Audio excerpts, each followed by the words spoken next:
conservative and just plain right. Well, welcome to Tuesday, a Tuesday that I just told JP feels like Friday for some reason, but it's Tuesday. That means it's Taco Tuesday. Hit it, man. But more importantly, y'all know what today is, right? It's Taco Tuesday.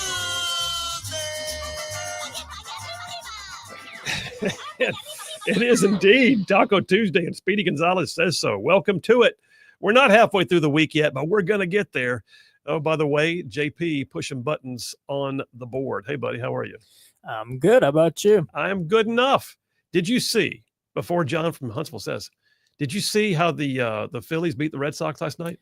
I did, and I have a Red Sox cousin who wasn't too happy about it, so he was texting the group chat, not too happy, but yes, I did. That's crazy. Yeah. I mean, since 1971, that hasn't happened. Now we're teasing the audience, but yeah, it's baseball. It's baseball. It is indeed. Finding new ways to lose. All right, we'll cover that later. But anyway, bottom line is that happened. It's a big deal. The other thing that happened, which I'll just go ahead and point out real quick, Ozzy Osbourne just passed away. Mm-hmm. So Ozzy Osbourne, like a lot of people are really amazed that he made it this far. But he's 76 years old, Parkinson's disease, which I look at it and think, I think he was dead like 6 years ago. We just didn't know it. But yeah, Ozzy Osbourne just passed away, rock legend. The crazy train is riding no more. That just happened. All right, listen, I got a whole lot of stuff on the show for you. I got no guest today on purpose because I want to unpack some stuff in detail. So I'm just going to take the floor and go with it. Got a triple dipper just filled up with stuff. So hit it, man. The Triple Dipper. 3 stories you've got to know.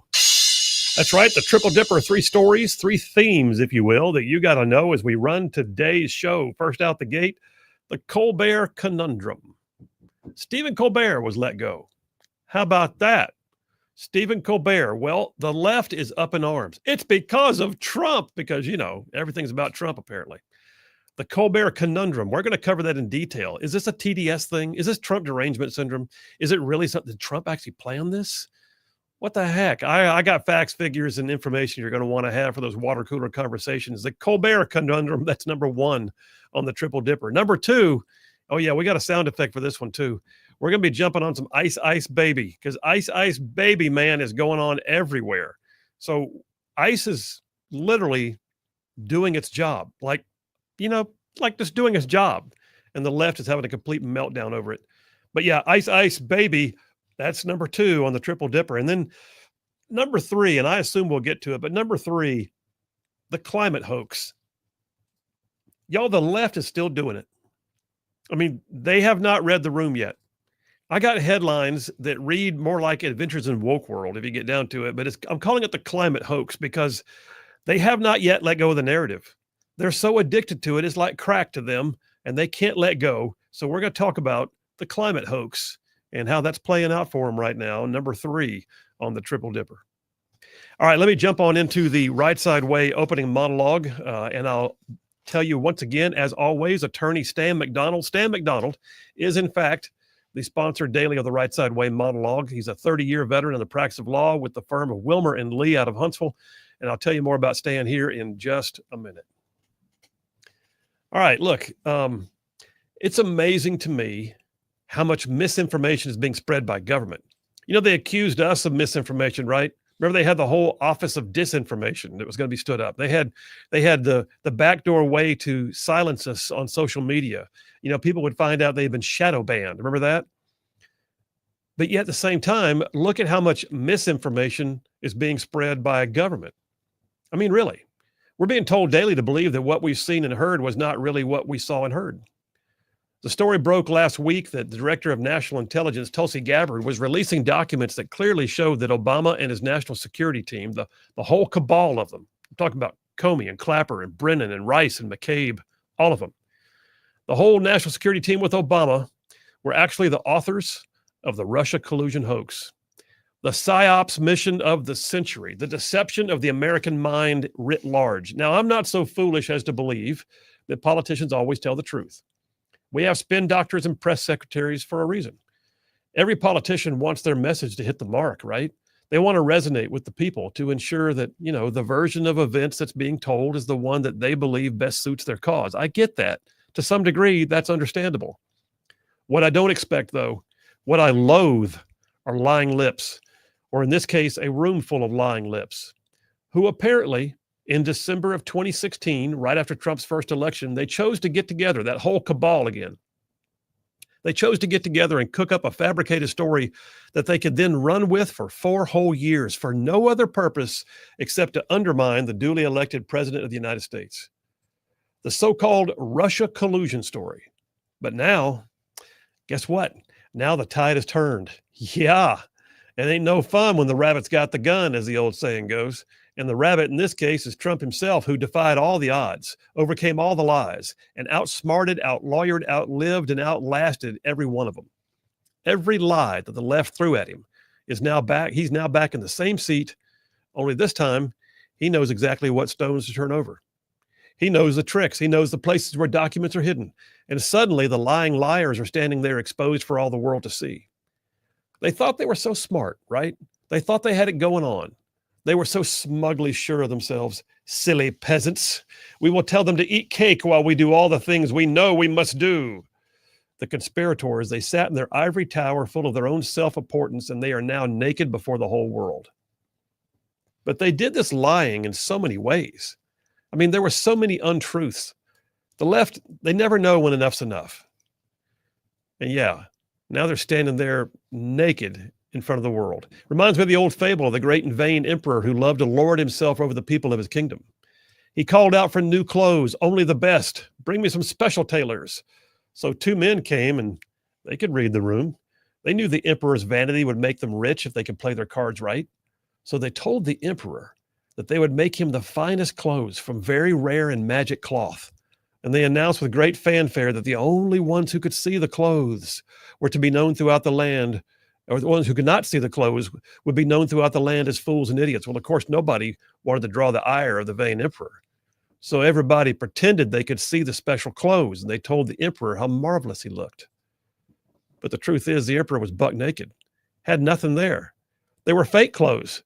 Even the emperor didn't want people to think that he was the fool or the idiot, so he pretended that he had good clothes on, and he went strutting around naked, calling for a great parade. Off he went, parading in front of all the kingdom, with nobody willing to speak out for fear of being branded a fool, except for finally one small child in the story. One child.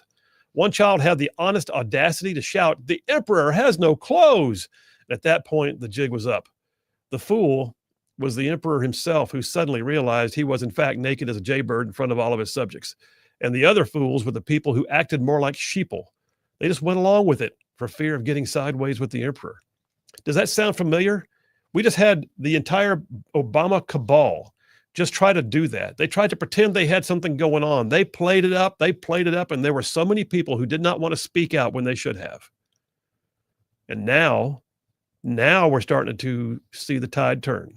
Now we're actually finding the documents that have been squirreled away in a drawer somewhere. Now ask yourself, which character in that story would you be? Would you be the emperor? Would you be the fearful subjects? Would you be the child with the brashness to point out the obvious? Don't let it happen. Look, the only one you want to be in that story is the child who's willing to speak truth to power. If you know something, then you know it. Understand it, and be willing to speak up about it.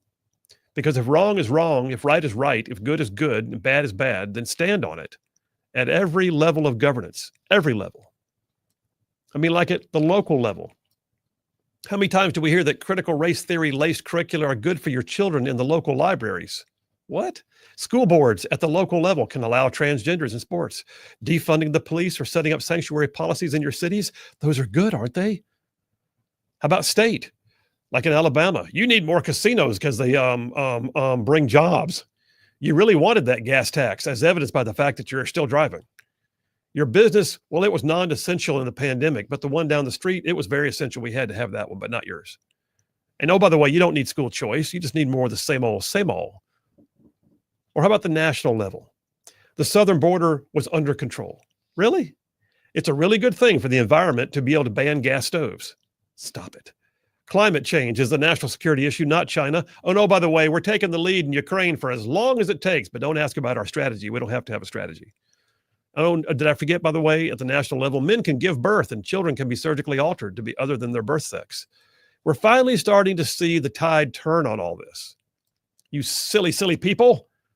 These are the emperor's wishes, and the emperor knows best. They know things we don't know. So get in line, make no waves, deny that you know what you really know. Yeah, here's the bottom line, you guys. You can be gaslighted if you let it happen. Accountability starts when people are willing to say, that's not true, and point out the obvious realities that they've been experiencing, seeing, and hearing for themselves. There's a great story in the book of Acts, chapters 3 and 4. It's actually one of my favorite passages of scripture. Had a really profound impact on me personally. It was not long after the crucifixion and the resurrection. The new church was growing rapidly. There were religious leaders who were just beside themselves because they thought they got rid of this Jesus thing, and now here it is growing.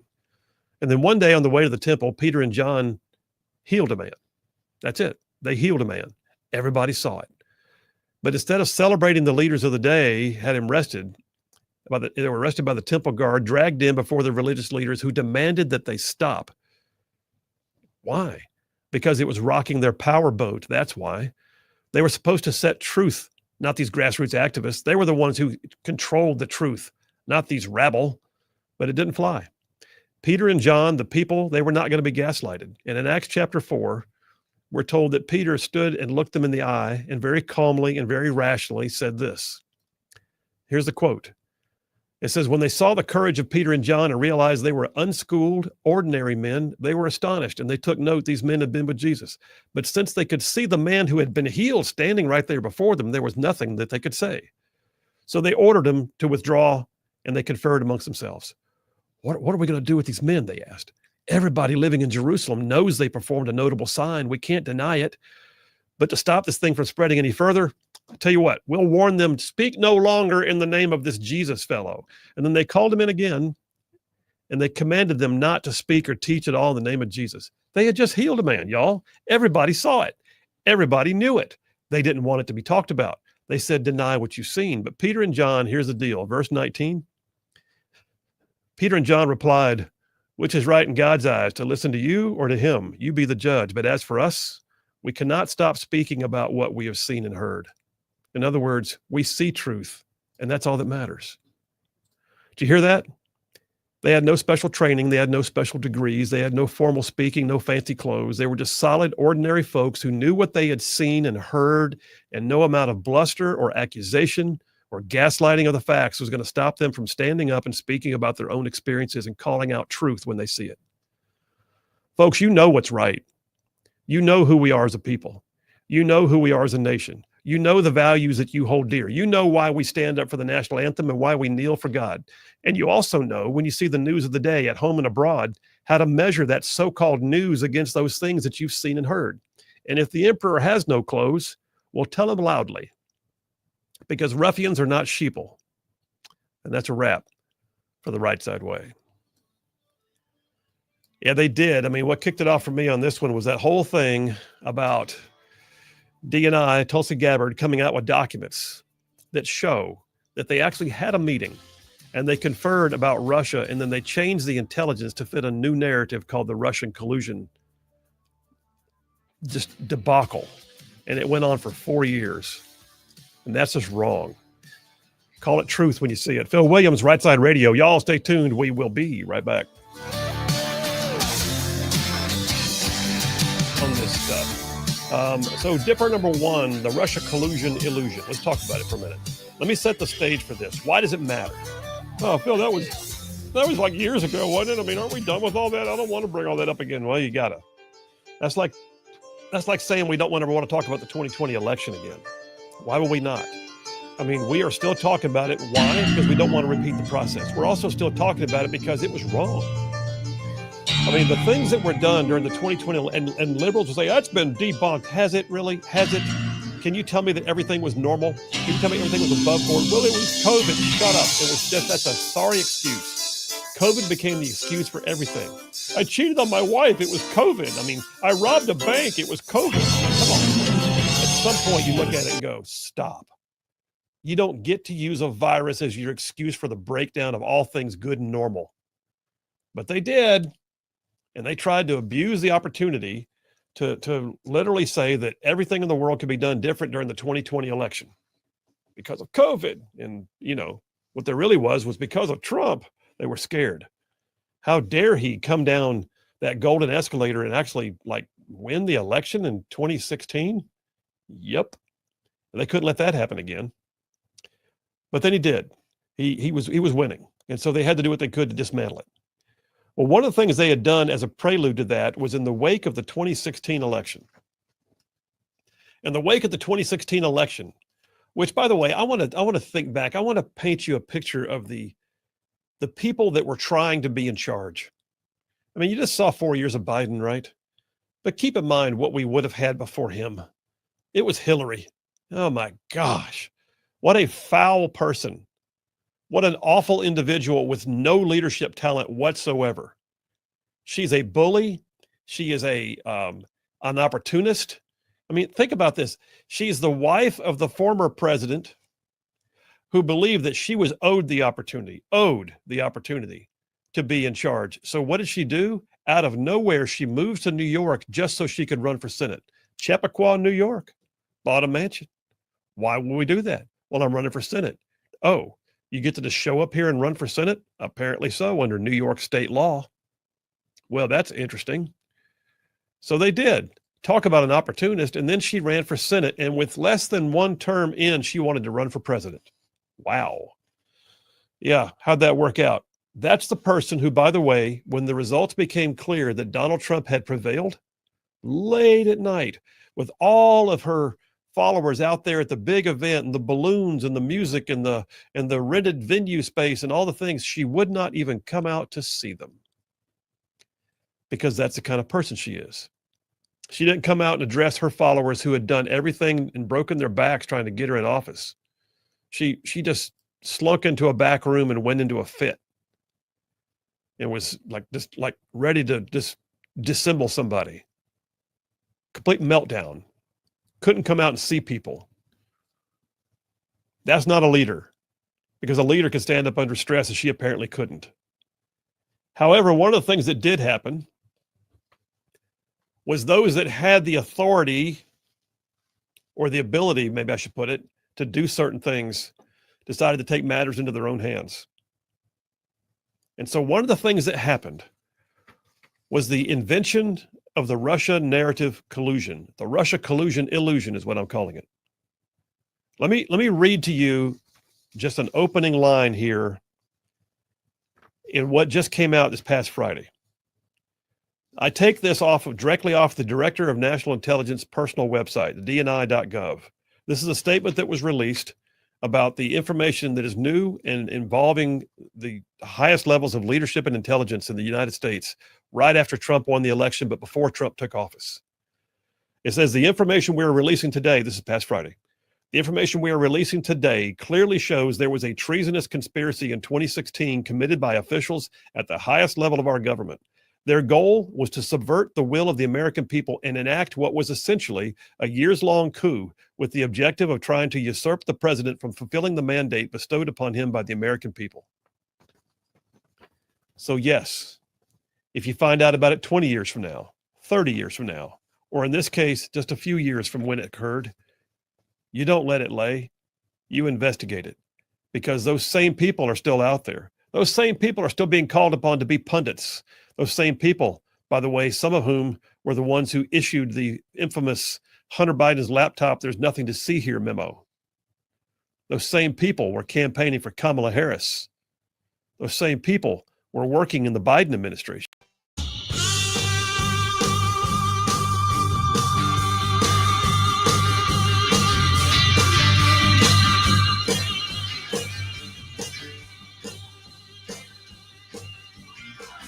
And we are back. Phil Williams, Rightside Radio, solid conservative, just plain right. Just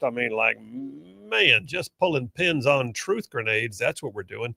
Hey, the phone lines and the text lines are apparently open. We actually have a phone going now. So not that we haven't had a phone, we just didn't have our phone number, and it took a while to get the new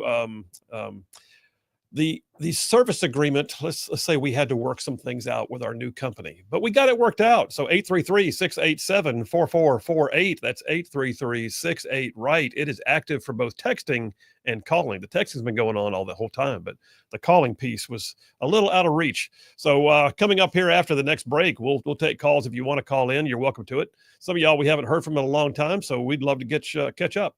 In the meantime, let me just tell you about attorney Stan McDonald. Yep, Stan McDonald, y'all, partner at the law firm of Wilmer and Lee, a 30-year veteran in the practice of law. And I'm going to tell you right now, I know Stan personally. He has been in the mix, in the fray, in the trenches on all the policies and politics that conservative right-side ruffians care about for like decades. So yeah, Stan McDonald. He has represented his clients in literally thousands of real estate transactions over the year. As an attorney, he can stand up for you in any local, state, or federal court. I like to say if Stan McDonald's on your side, you will have no greater friend, and likewise, your adversaries would have no greater foe. So if you need an attorney in North Alabama, Stan McDonald, here's his phone number. Are you ready? Partner at the law firm of Wilmer and Lee. You can reach him at this number, 256-479-3020. That's Stan McDonald. Law firm Wilmer and Lee, 256-479-3020. Tell him you heard about it on Rightside Radio. I would appreciate it. And oh, by the way, no representation made. The quality of legal service before was great. The quality of legal service for the lawyers. Wow, that was a 10 right there. Did you think? that was pretty perfect. Wow. Give me some applause or something, even, man. Just go ahead and lay it on me. Woo. Didn't even take a deep breath. Woo. I just dove right in. That may be the way to do it. Just, you know what? Yeah. Just don't even think, Phil. Just be.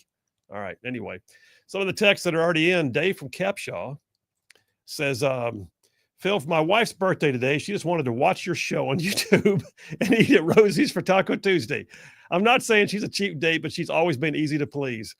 Well, that is awesome. Dave from Capshaw, you tell your sweet wife she's a ruffian, like par excellence, and happy birthday from all of us. What do you got? What sound effect can we play for a happy birthday? What would there be? There you go. Happy birthday to Dave from Capshaw's wife. Yay. I like it. I think she needs a screaming goat too, just to fire things up. Just hit it. All the goodness.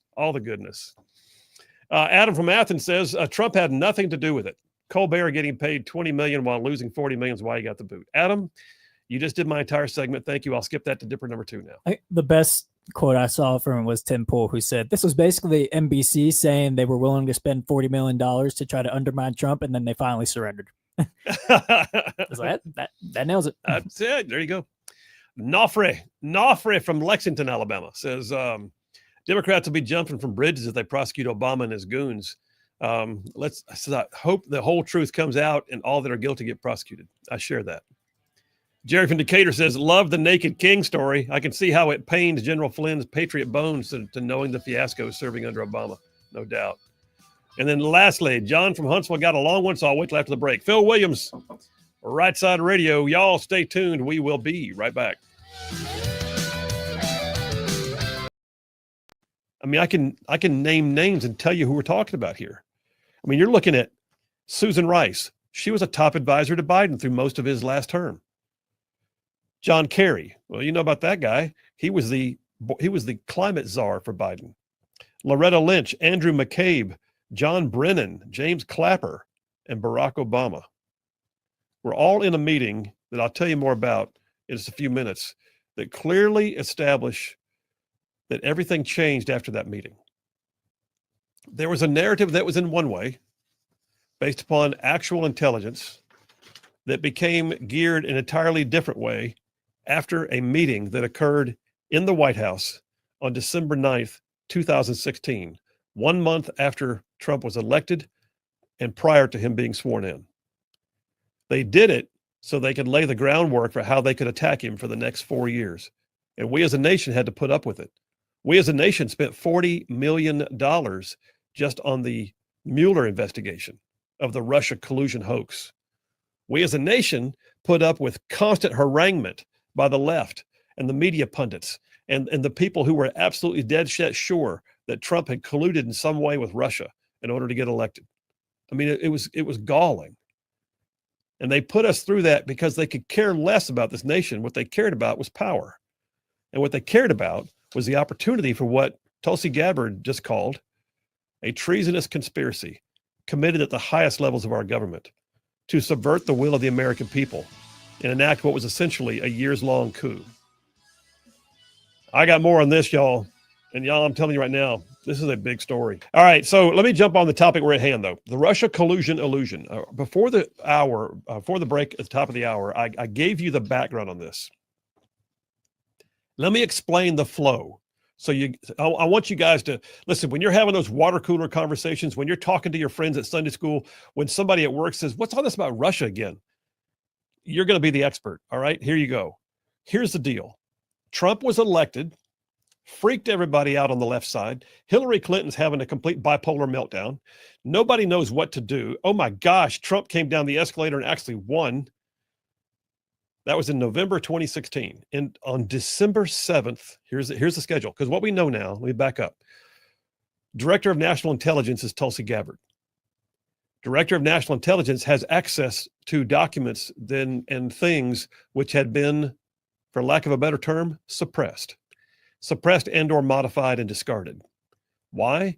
Because there's a thing called the political manipulation of intelligence, taking something that is out there and manipulating it and pretending that your politics made it true. Either that or you're doing it just purely for fraud. Well, what we have now is what's known as a manufactured batch of intelligence. November 2016, Trump wins the election. In November of 2016, also, here's a quote, the intelligence community consistently had assessed that Russia is, quote, probably not trying to influence the election by using cyber means. Probably not trying. You get that?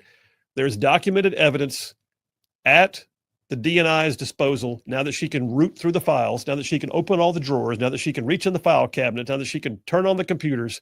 She says, we have documents now that show that leading up to the election, the intelligence assessments were that Russia was not influencing the election. December 7th of 2016, Trump's just been elected. He has not yet been sworn in yet. Obama is still in office. December 7th of 2016, talking points were prepared for James Clapper, who was the DNI at the time. His talking points said, and they're still in the files because she found them, quote, foreign adversaries did not use cyber attacks on election infrastructure to alter the U.S. presidential outcome. All right, that's point number 2. Russia was not involved. Russia was not involved. Russia was not involved. That was December 7th of 2016. But on December 9th of 2016, what we know now is that President Obama gathered up his top National Security Council. Hey, all you Rightside ruffians out there, you are listening to Rightside Radio, solid conservative, just plain right.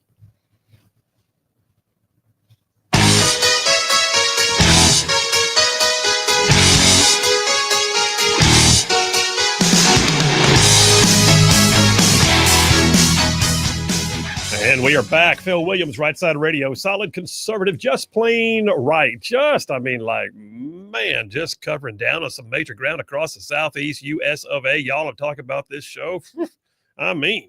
Goes from like Huntsville back on over to Chattanooga. I'm talking about from Tuscaloosa back on over to Gadsden. Down to that loveliest little village on the plains we call Auburn, straight across the border from there to what we call, once again, Fort Benning, and then big old patches in North Georgia and Mississippi thrown in just for good measure. And that's just radio. Then there's all y'all out there, the whole wide world, going to the World Wide Web and live streaming the show every day. Live streaming, like watching inside the studio to see what kind of shirt I'm wearing. Live streaming the show on places like Rumble, X, YouTube, Facebook, our website, rightsidemedia.org. And then, oh, by the way, yes, all you guys that podcast after the fact, the bottom line is this. All of you, no matter where you pick up this show, we appreciate it more than you could possibly know. You're the reason why we do what we do, and you make it worthwhile. So, yeah. I got a phone call. Do I have a phone call on the actual? So the first person to call back in on the newly improved 833-68-RIGHT number is none other than Wolverine Dan. Can I have some applause for Wolverine Dan? Thank you. Thank you very much. Wolverine Dan. Thank you. What's up, Dan? Well, that was a great introduction. So I'm going to give you something back. All right. I'm going to give you my Southern Jim McKay impression. Okay. what in the wide world of sports is going on? How you been, man? You been doing all right? We haven't had a chance to talk in a while. Until last week, I was fine. I tore my back up, and I got like a sciatic going on my leg, man. I'm trying to get through it. But I pray a lot, and prayers get answered. There you eventually go. They will. So there you go. It's all good. All good. Well, with that said, pray. Prayers always are for you, because you do what you do, and call screeners. Your show itself is a big plus for this community, and you speak the truth from the heart and from your soul, which God appreciates. And I think if we all end up by being like that and acting that way and being a legitimate, real individual that cares and loves for the fellow man, I think we'll be better off. And it's been a lot of winning since I've talked to you last, and I'm extremely excited. I'm happy. I like the direction, but you still, the left is getting extremely extreme. Yes. It's almost like, Phil, I don't, why don't you try it for a while? Try being conservative just for a little bit, see what it's like, okay? You might not like the president, okay? He's not, his delivery is not that good, okay?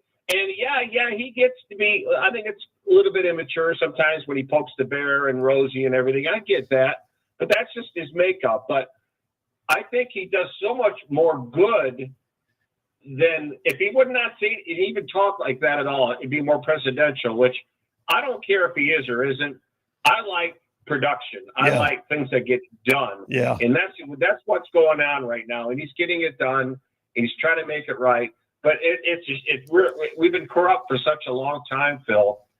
It's going to take a while. And it'll probably take more than his presidency to clean up all the mess, because there's a lot of obstacles being thrown in front of him. And then hopefully the next candidate, which would be a conservative, hopefully, another 4 years or more roadblocks. So to me, I just think there's people on the other side are trying to ruin and destroy for not only their financial gain, but their hatred for a man that's really actually doing a pretty good job. Yeah, and so I agree with that every bit, 100%. And I'll tell you that monologue I did a little while ago. I don't know if you heard it or not, but I love the fact that they're finally starting to get exposed. I mean, I don't know that we'll know everything. I don't even know that we'll see the full measure of accountability that the normal citizens like you and me would experience if we did something like this.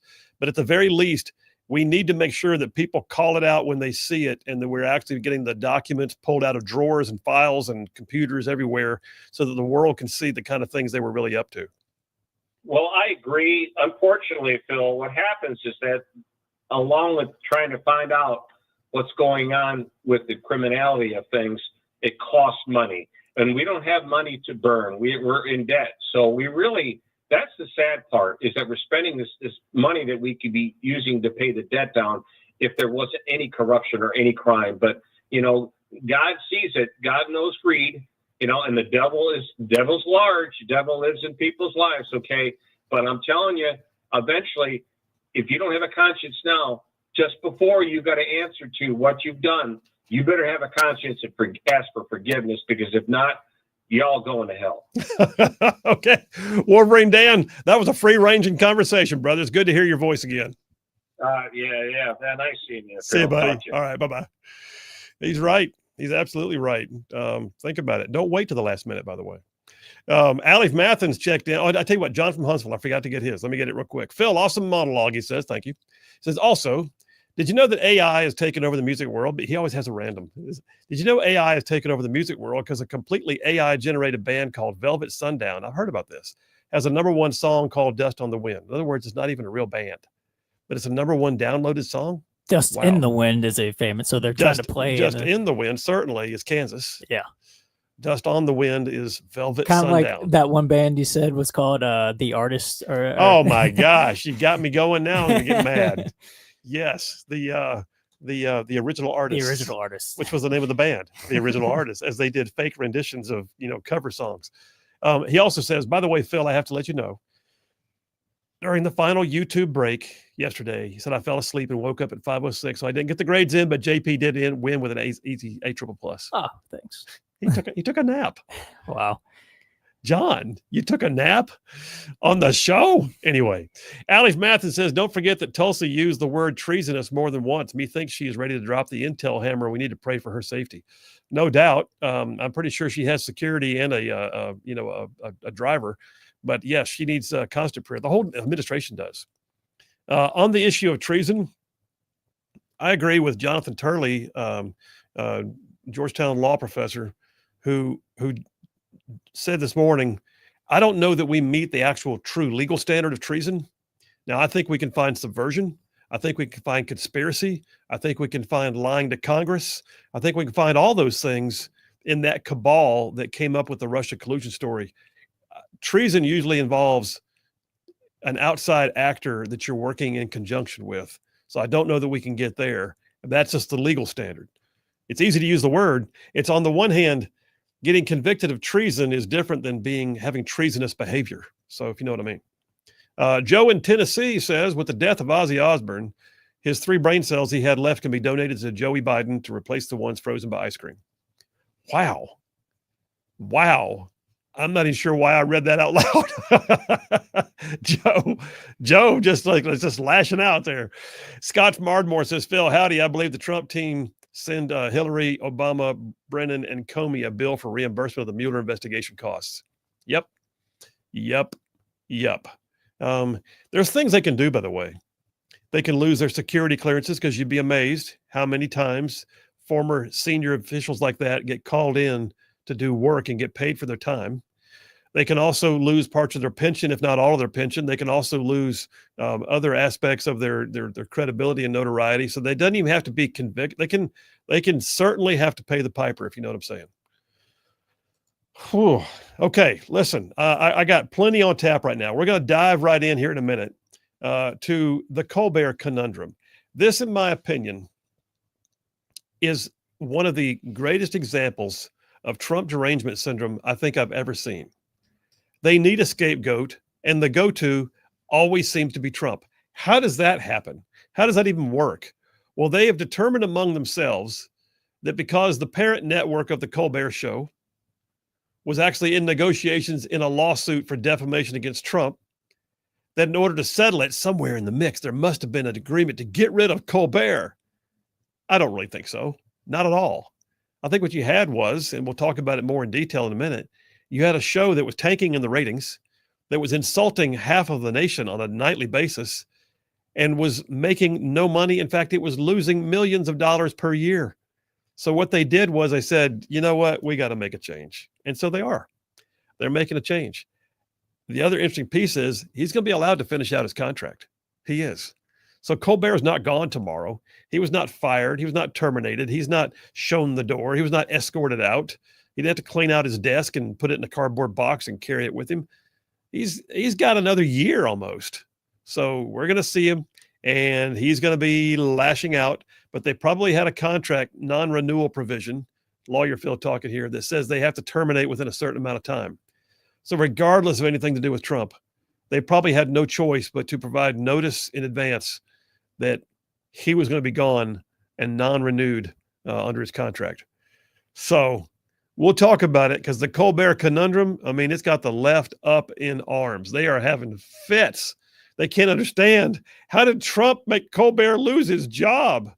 Maybe because he was bad at it. How about that? We'll take a break right now. Phil Williams, Rightside Radio. Y'all stay tuned. We will be right back. That was James Clapper, the DNI. That was John Brennan, the director of CIA. That was Susan Rice, National Security Advisor. That was John Kerry, Loretta Lynch, and Andrew McCabe, all for the purpose of discussing Russia at the White House. Why would you do that? I thought all your assessments said no Russia. Ain't no Russia. Ain't no Russia nowhere. We got no Russia. Oh, all God's children got no Russia. Until December 9th of 2016, they had a meeting in the White House. After that meeting, DNI James Clapper went back to his office and tasked his staff, we know now, with creating a new intelligence assessment, quote, this is the quote, per the president's request, that details, quote, tools that Moscow used and actions it took to influence the 2016 election. It went on to say The director of national intelligence will lead the effort with participation from CIA, FBI, NSA, and DHS. What does that tell you? That all the members of that meeting sat there and they walked out with their marching orders. And the assessments that had said no Russia to that point suddenly began to say Russia after that meeting. Why would they do this? Well, they would do this because it gave them an opportunity to attack for the next 4 years. They needed a front on which to go after. They knew what they were about to see was an overthrow of the policies. They were also scared to death of the idea that some of them might wind up in jail. They were worried about what was going to happen. And they really needed to defeat the narrative that said that Trump was going to be a successful president. If nothing else, they were going to tear down the man just to get back to the office. And for 4 years, y'all, we endured it. It was one hammer blow after another. On January 6th of 2017, after that meeting in December, a new intelligence community assessment was released that directly contradicted all the prior ones. Are you getting what I'm saying here? Everything's no Russia until Trump's elected. And all of a sudden, oh my God, what are we going to do? I don't know, but I'm still saying no Russia. Everybody in for a meeting, please. That's December. Everybody got your marching orders? Good. New orders come out. Hey, per the president, we're putting together a new assessment. We need to find Russia. In January, it came out. Trump was not in office yet. So in January, a new intelligence assessment says Russia. The facts now reveal, says Tulsi Gabbard, this new assessment was based on information that was known by those involved to have been manufactured using things like the Steele dossier that had been otherwise deemed not credible. It was politicized intelligence. It was designed to delegitimize President Trump's victory. It was designed to give us things like a 4-year-long or 3-year-long Mueller investigation. It was designed to help with the mood towards 2 congressional impeachments. Tulsi Gabbard has been making the rounds. So this came out Friday. This is brand spanking new. This all came out just in the last few days. Things that you and I are sitting around going, well, we know it. We just can't see it, but we know it's there. Guess what? You can see it now. You can. And we're not talking about rumor has it. We're talking about literally documentation discovered by the DNI showing what the assessments were until they weren't. And they all began to change right after. And the quote was in one of the memorandums, per the president's request, to detail the tools that Moscow used. Well, I thought we said there were no tools. There's tools. Now go find the tools. Okay. And that's what they did. So yeah, I got a bunch of texts going on. I'll catch up with some of those here in a moment. I got to play you a clip real quick from Director of National Intelligence, Tulsi Gabbard. By the way, the left is having a meltdown. The left is saying Tulsi Gabbard should not be allowed anywhere near intelligence documents. Why? Because you put her on the no-fly list? Maybe that was your mistake. Maybe you never should have done that. Keep in mind what we're talking about here. They're really worried because Tulsi Gabbard, the one who was put on the no-fly list, the one who had to leave her own party because they wouldn't give her the time of day, the one who was facing all kinds of just grief because she dared to call out Hillary Clinton. I'm just saying. And by the way, JP, a bit of trivia for you. Pray tell, do you know what connection Tulsi Gabbard has with Northeast Alabama? Didn't she train here? She did. I'm not sure which space specifically, but I think Did I tell you that? Either you or I heard it somewhere. I don't know which space specifically. She did. She got her commission as an Army officer at the National Guard Training Center at Fort McClellan, where she went through OCS. How about that? Just a little trivia. But hey, so Tulsi Gabbard did a interview this week. She made the rounds, but she did an interview particularly with Maria Bartiromo on Fox. And here's a few things that she had to say. Go ahead and play it. Of this are frankly nothing short of historic. Over 100 documents that we released on Friday really detail and provide evidence of how this treasonous.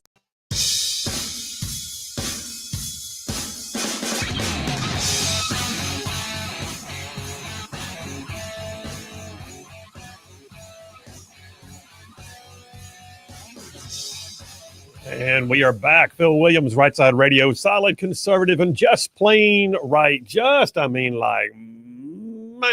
making common sense like a superpower. All right, so the Colbert Conundrum. Stephen Colbert, show being canceled. What does this mean? Is this the end of the world? Is nighttime TV, late night TV, is it gone? Is it history? Is it toast? Is it falling to the annals of obscurity? Luann from Huntsville just texted in. She says, Phil, nobody's watching the Mockingbird media. First, Trump, Mockingbird media. Interesting. The Mockingbird media says, first, Trump defunds PBS and NPR, both mouthpieces for the left. And next, corporate media leaders have now realized late night platforms have become antiquated in the on-demand world. I love it, she said. Now, RFK Jr. would just ban drug commercials. That would be the best. Listen, man, that's coming, by the way. I would love that. One less Ozempic commercial, please. What's the one, too? There's one where it's so embarrassing. They dance and they anyway, I don't know. I don't watch much cable TV anyways. Well, okay. So you're not my target audience on this question. No. All right. But hey, listen, let's talk about this. The Colbert Conundrum. Stuff happens, right? I mean, listen, there's an entire audience out there that remembers Johnny Carson. Look, I loved Johnny Carson and I was a kid. I loved Johnny Carson. Do you know in 1992, when Johnny Carson had his last night on TV after decades of just nailing it every single night? I mean, the guy was just funny. He was, you watched the show and you were entertained. You got to see the crazy interviews. There were certain things you began to expect, shtick that he would have every time. And Johnny Carson, though, he could joke about something you cared about and you were never offended. I mean, Carson was the master at being able to poke fun at everybody and nobody all at the same time. He didn't get political, and he actually said that he didn't get political on purpose. You know why? Because that way, there was no way that he was going to lose an audience to something as benign and sometimes as trivial as politics. Not no mo in the polarized environment that we find the media in so often these days. They are willing to go ahead and just trash more than half the nation. I say more than half because think about it. I mean, literally, Colbert would go up every night and he would make just one slam after another about Trump and anybody who liked Trump or anybody who circled Trump, anybody who was in Trump's sphere, anybody who, agreed with Trump, all of it. He would go constantly. I mean, I've got one article here in my stack of stuff that I'll get to in a minute. And the author of the article says he actually sat through Colbert one night and the monologue contained 5 separate Trump jokes in a row. It was just like nonstop. He said, I finally turned it off. Think about it. If we won the electoral and the popular vote, the electoral college and the popular vote, we slammed it. We flipped more counties in California red than there had been in years. We took the swing states. What this tells you is that the overwhelming majority of America is constantly getting insulted by these late night platforms, Colbert being one of the chief among them.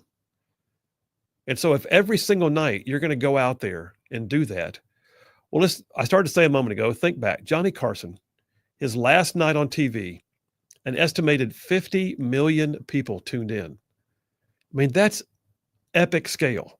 And I realize that was also his last night. I get it. But here most recently, Colbert was down to 1.7 million on a regular basis. Roughly 1.7 million according to the ratings. What does that tell you? He can't hold a candle to the guys that used to do it right.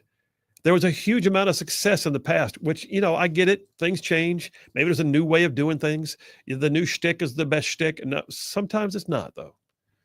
And Colbert just fooled around and found out. And now the left is having a complete meltdown over it. Why? Why would they have a meltdown? Well, I'm going to be honest with you. I'll tell you right now, the reason why Colbert's gone is because of 3 things. 2 of which are tied together.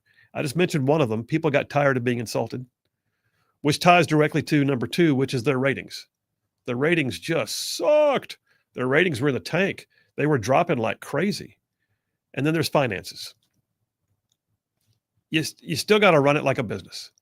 If a show is on the air and nobody cares, then what have you really got? You've just got something occupying the airwaves. You're not doing anything of value. You're not bringing something that people want to even advertise on, because what happens is, like anything else, people find out where the trends are, where the people are, and that's where they'll place their ads. And guess what pays the bills? The ads. And so you've got just this weird cabal of things here. You've got the people getting tired of being insulted, meaning they quit turning it on. So you had a half the nation could care less about Colbert anymore. And then you had finances. And all said and done, it became a massive business decision. All right, so where are we on this? Well, late night television, according to investing.com, says this, the CBS executives said in their statement that dropping the show was a purely financial decision against a challenging backdrop in late night. Okay, what's that mean? Well, the late night format, the article points out, has been struggling for several years now. People are migrating to streaming. The younger audiences tend to watch YouTube and TikTok and whatever other. Well, okay. I have TikTok, but I'm not doom scrolling on TikTok. I'm sorry. Did I offend you? Yeah, you offended me a little bit. Yeah. Americans used to religiously turn on Johnny Carson or Jay Leno before bedtime, but yeah, advertising revenue for Colbert's show has dropped over 40% since 2018. The financial reality at CBS said prompted a decision to end the late night show. By the way, he's going to go all the way through May of next year, so he's got like 10 months left. So he's not done, but he's just not being renewed. One former TV network executive said the program was the casualty of the fading economics of broadcast television.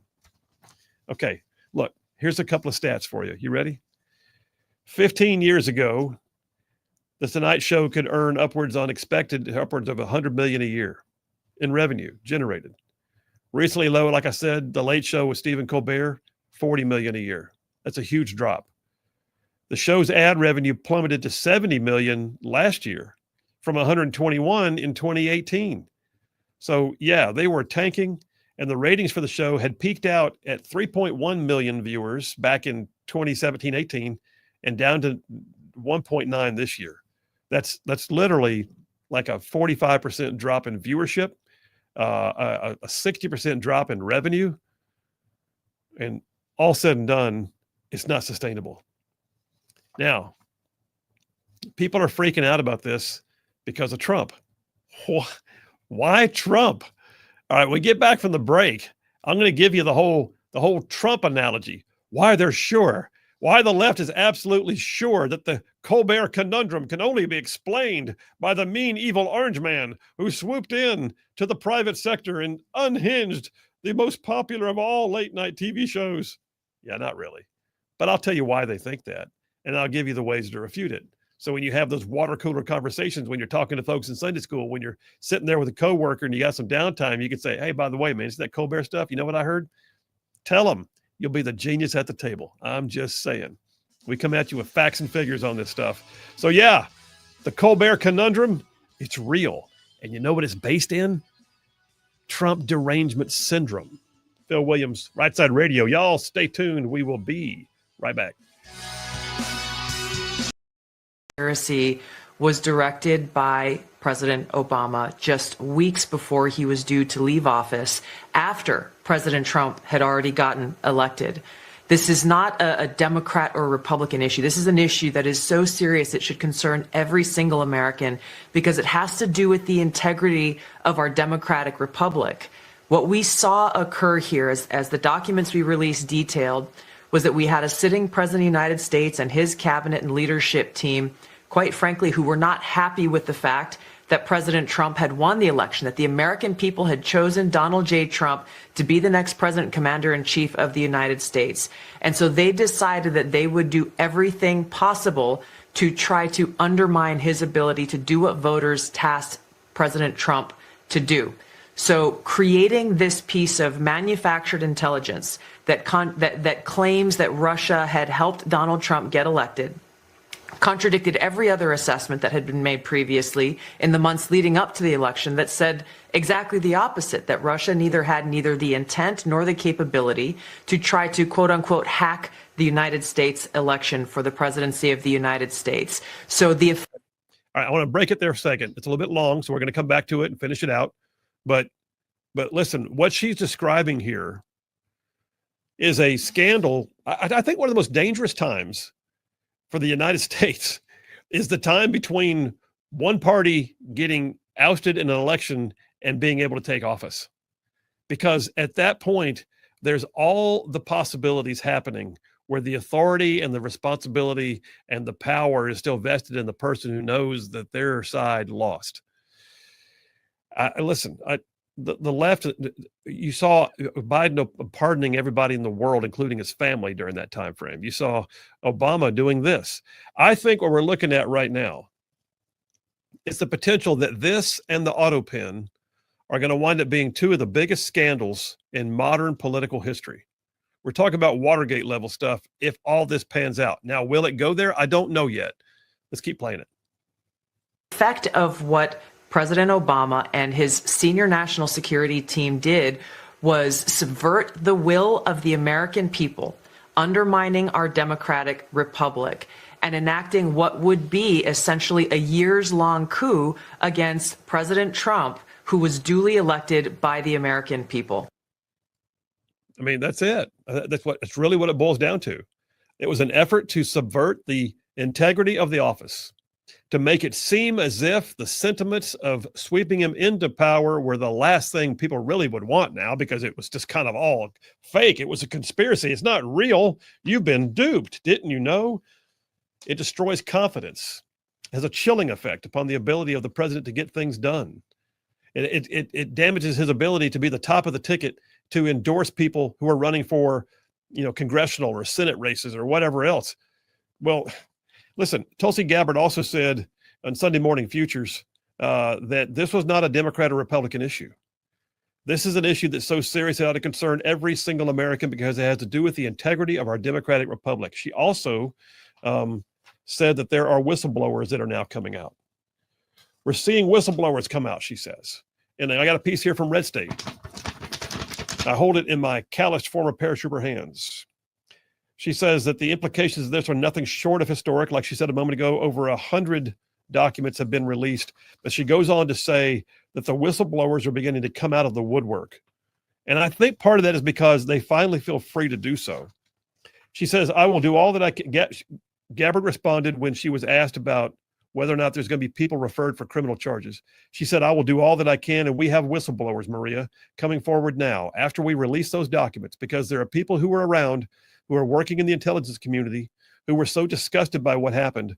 And we're starting to see some of them coming out of the woodwork here because they too, like you and I and the American people, want to see justice delivered. I will tell you this.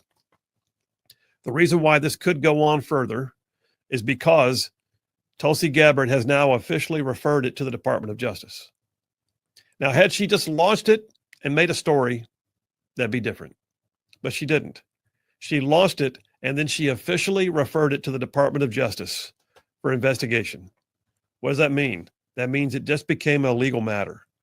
That means it's potentially a violation of 18 U.S. Code 1001, lying under oath, putting out false intelligence reports. Convictions for something like this could lead to like several years in prison.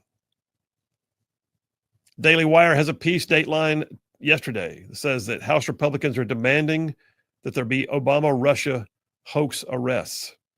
And just to go ahead and add fuel to the fire, I don't know if you saw it or not, but Donald Trump decided to put out a Truth Social with a video of Barack Obama being arrested in the Oval Office. I mean, there's trolling, and then there's Trump trolling, and Trump trolling is on the next level. You got something? I was just going to say, it's hard for, this is all stuff I feel like we like on the right knew already. Yeah. It's hard for me. I guess I'm in the boat of I want to see arrest, and it's hard for me to get it. I just don't want this to become just political theater, if that makes sense. Yeah. And it's like part of me is like, okay, well, that's cool. Y'all got evidence and all, but almost like I'm going to care when we see people in handcuffs sort of mode. And I don't want it to be just a post video to troll Obama and I'm not saying that's what it's going to be, but part of me is like, okay, people are never held accountable for stuff like this. And it's just hard for me to get my hopes up, if that makes sense. Oh, it doesn't make sense. It's reality. Mm-hmm. It's hard to get your hopes up because, yes, it feels like some of these people wind up getting the constant level of untouchability that nobody else in the world's allowed to have. If you or I had a traffic ticket, we wouldn't be able to get out of it, but they can do something like this and too often get out of it. Representative Byron Donalds from Florida, who's also running to become governor in Florida after DeSantis leaves, says there needs to be arrest on this matter. People need to go to jail because this is about the republic. It's not about one president. It's about the presidency and the continuation of our country.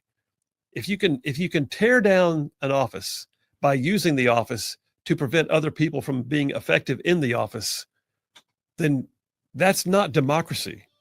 That's literally power trying to install power. That's Game of Thrones crap right there. That's literally just House of Cards. You're going to love this edition of the Just Right podcast. Listen, Conrad Thompson is one of the most interesting people I think I've ever met. In his 20s, he started a very successful mortgage company, was living the dream, and then somehow or another, he stumbled into becoming what he calls an accidental podcaster. He is now the world's largest podcaster for professional wrestling. Major stars on his show all the time. Oh, by the way, he was recently inducted into the Pro Wrestling Hall of Fame, and he's never stepped inside the ring. It's the coolest story. You're going to be inspired by it. You're going to be basically trying to figure out how to do more of that yourself. All of it is what I would call just right. Y'all stay tuned. Yeah, let's do a show. Just said solid, conservative, and just plain right. Well, welcome to hour number two. Hour number two on a Taco Tuesday. So yeah, because it's always about the food, right? So I'm doing the first dipper here. I'm calling it the Colbert Conundrum. Get a few text messages real quick. Kim from Danville said, if I wanted a good night's sleep and not to go to bed mad, I couldn't watch Colbert Show. Yeah, no doubt. Karen from Madison said, thanks for the birthday greeting per day from Capshaw's request. Said she loved the screaming goat too. Outstanding. Good stuff. Karen, happy birthday to you. And there it is. The goat says happy birthday again. So there you go. John from Huntsville says, Phil, all these late night shows should be called the Bash Trump late night shows. Also, David Letterman was the best late night host. No, David Letterman was not the best. It was Johnny Carson, I tell you. And then it was Jay Leno. Johnny Carson, then Jay Leno. Letterman was okay. Just okay. Letterman also got really weird towards the end, though. He was very moody, very temperamental. And I heard too that he things like he kept the studio at like 61 degrees. Like people were freezing, but that was his preference. So his studio was just cold. Why would you do that? I don't know. Because I don't know, entitled. I don't know. Power move. I guess. But yeah. So anyway, hey, so by the way, Ken from Harvest checking in. He says, continuing from yesterday, they could replace Colbert with old Western movies like Open Range, Outlaw Josie Wales, Rio Bravo, True Grit, etc. That's taking yesterday and mashing it with today. I like it. I see what he did there. All right, so yeah, Colbert. What the heck, man? Why is he gone? Could it be? Did Trump get involved? Here's the reason why they say that. So Paramount Global is the parent company of CBS, right? And they've been in the middle of two things. One is they have been seeking a merger with the Federal Elections Communications Commission, the FCC. It's an $8.4 billion merger with Skydance Media. And they also just this month agreed to settle a lawsuit that was filed by Trump over the 60 Minutes interview that was edited with Kamala Harris. So two things are going on. They settled the lawsuit with Trump. By the way, a lot of people think Trump got paid. He didn't. He said, guess what you get to do with it? You can donate it to my library foundation. So the Trump libraries, that's got to burn. And they'll probably put up a plaque and say, thank you to Paramount Global in the library, the Paramount Global wing of the Trump library. That's awesome. But yeah, so two things happened. They were looking for approval for their merger, an $8.4 billion merger with the FCC. Well, it's federal. So people believe that when they get the approval, that means that Trump gave them a little something. Hey, here's what we're going to do. You're going to get rid of Colbert. You got it? Yeah. Leave the gun, take the cannoli. I mean, that's where we are. They think that Trump is such a mafia don that he's going to go, I will approve the $8.4 billion merger if you will buy a wing in my library and you will, oh, by the way, get rid of Colbert. It's ridiculous, but that's what the left believes. They absolutely believe that a show that was losing $40 million a year, a show whose ratings had plummeted by less than half of what it used to be, a show that did not have followership because it was so busy insulting half of America, or more than half of America, that there you go. Well, all right. So I've got a piece here from Daily Wire that makes a couple of great points. I'll just continue on before I get into who's saying what about other stuff. So the rise of Donald Trump. Daily Wire points out the rise of Donald Trump brought into the nightly shows the attacks on what amounts to attacks on over 77 million Americans every night.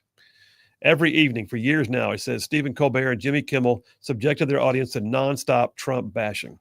Like he points out most recently, a Colbert monologue talked about, and here's where I get to just say, oh boy, let's talk about Alabama. He says that a Colbert monologue, Trump sending the National Guard to California, he compared it to LBJ activating the National Guard during civil rights demonstrations in Alabama.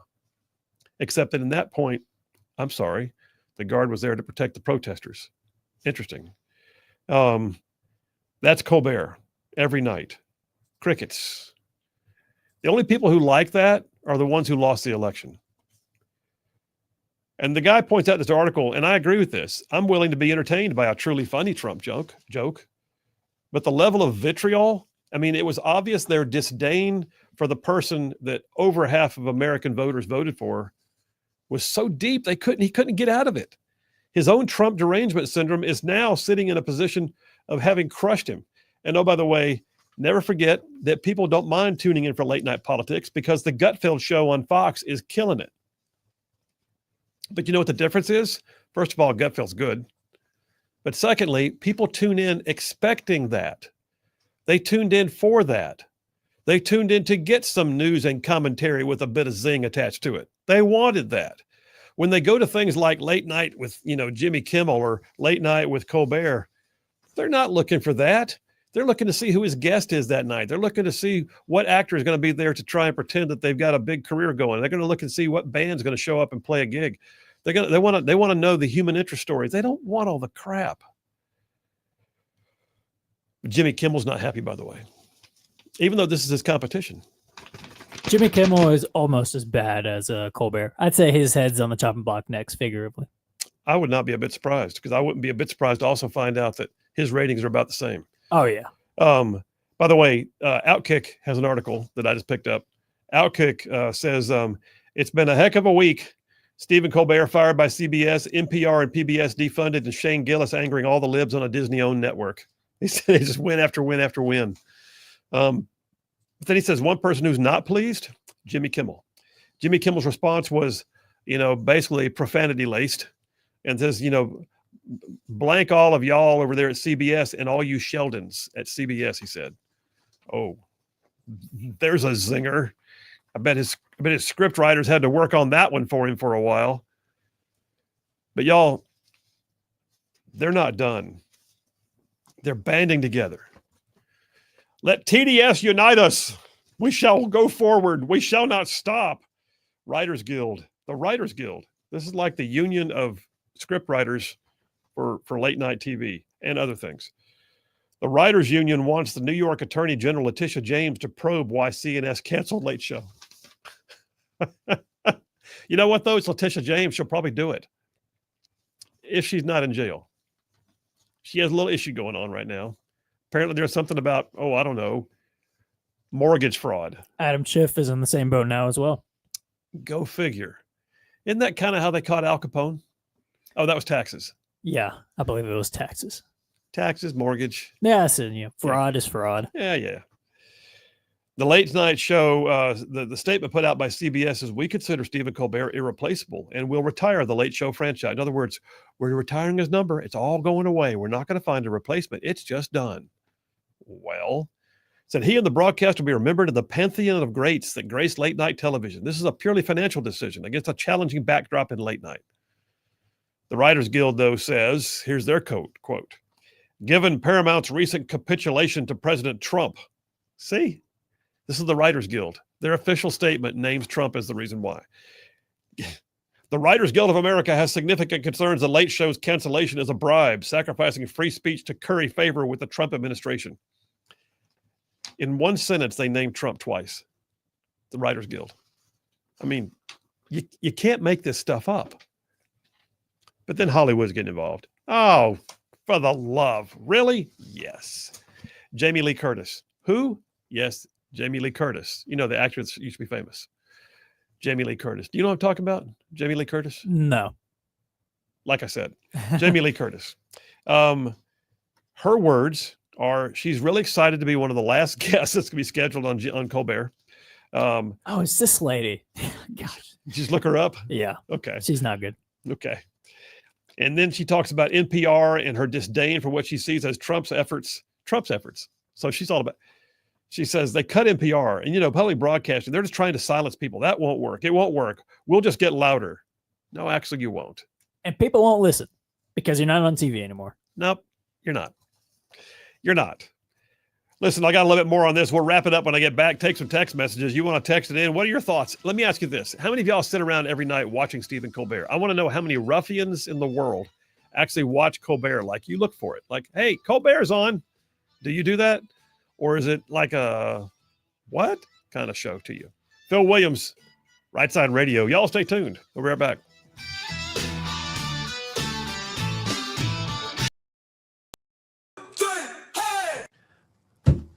Conrad Thompson, welcome to the Just Right podcast. Thanks for having me, man. Beautiful man. Gadsden, Alabama. Are you kidding? We're glad to have you. This is like an honor. I'm pretty sure that we should have had pyrotechnics and smoke when you walked in the door. Is that the way this works? No. All right, let's talk. I'm going to do a quick introduction. Okay. Let everybody know who's sitting here with me. So, you're just an everyday guy. Yep. Is what you portray. Well, that's real. However, you run a mortgage company. You've been doing that for a long time. Yes, sir. We'll talk interest rates later. But oh, by the way, you're also not only a very successful mortgage broker, but you married Ric Flair's daughter, got into the world of podcasting. Next thing you know, you're inducted into the World Wrestling Hall of Fame. And somehow or another, you've become one of the biggest podcasters / broadcasters / event organizers in the world of professional wrestling. Am I right? Pretty close. All right. It is. When you say it like that, it sounds more interesting, I think, than it really is. But thank you for having me. Oh, I'm glad you're here, man. Yeah. Well, I tell you what, I just want to get to know you. Sure. So first of all, there's what I would call the more sedate side of your professional life. Yes. You're a mortgage broker. Well, banker, but same thing. Banker. Yeah, I apologize. Mortgage banker. Yeah. So how's that going, and how do you balance all of it? A great support team. I've started doing it August 27th, 2001. So just a couple of weeks before 9/11. Oh, wow. And I had just turned 20. I'll turn 44 later this year, and that's all I've ever done. So I've done mortgages longer than I was alive without mortgages, even through grade school. So it's kind of all I've ever known. But I started advertising a lot in the Huntsville market on radio and television in 2009. And I expanded to Nashville in 2010 and 11 and Chattanooga after that. And then somehow, some way became an accidental podcaster in 2015 with Ric Flair. And in 2016, he introduced me to his daughter. And in 2018, we got married. And yeah, it's a pretty crazy story how it all sort of dovetailed together. I thought that my life was eclectic. But then I reviewed some of yours as I got ready for today, and I thought, no, I got nothing. Well, it has been an interesting life, but what's interesting to me is that you and I are 1 degree separated, that my best friend in life, the guy who actually performed the ceremony between me and my wife, was a guy who I think you were kind of like his youth pastor of sorts. I was, absolutely. Yeah. How fun is that? Casio Kids, shout out. Casio Kids, shout out. We love you still. Yes, absolutely. And what's kind of cool is I made the joke earlier that tell him I've still got pictures, but then again, he may come back and say, tell him I got more. I love that. I love that. Pictures when he had hair. That's it wouldn't exactly even look right. like him. He's got plausible deniability. That guy's got hair. That's not me. Hey, listen.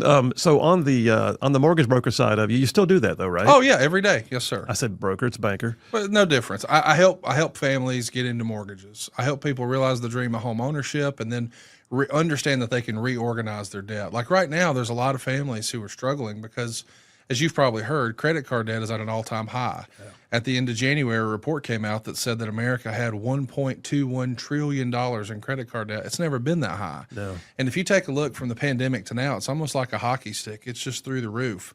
And I think the reason that is because people are hesitant to refinance out of their low-rate mortgages they locked down during the pandemic. Yeah. So they'll say things to me, Phil, like, well, you know, I'm rate sensitive, so I'm not going to refinance at a greater rate. But I almost challenge that, Phil, respectfully to say, how rate sensitive are you really if you've maxed out a credit card at 31%? Yeah. Like once you owe it, it's up to you to figure out how to pay it back. And not only is the interest rate you have on a credit card astronomically high, but the interest you pay on a credit card is not tax deductible, whereas the interest you pay on a mortgage is. So if you could get a cheaper payment and a greater tax deduction, improve your credit score, give yourself more room on that credit card in case something disastrous happens, and lower your monthly payments in the process, how do you lose? But a lot of families just don't really understand that, and they're just taught to think, well, I got a great rate on the mortgage, I need to leave that alone. But it's impeding their ability to take their kids to the movies or go get ice cream or just life. So you've actually done this for a bit. I can tell by the way you verbalize it. It Sure. comes right on out.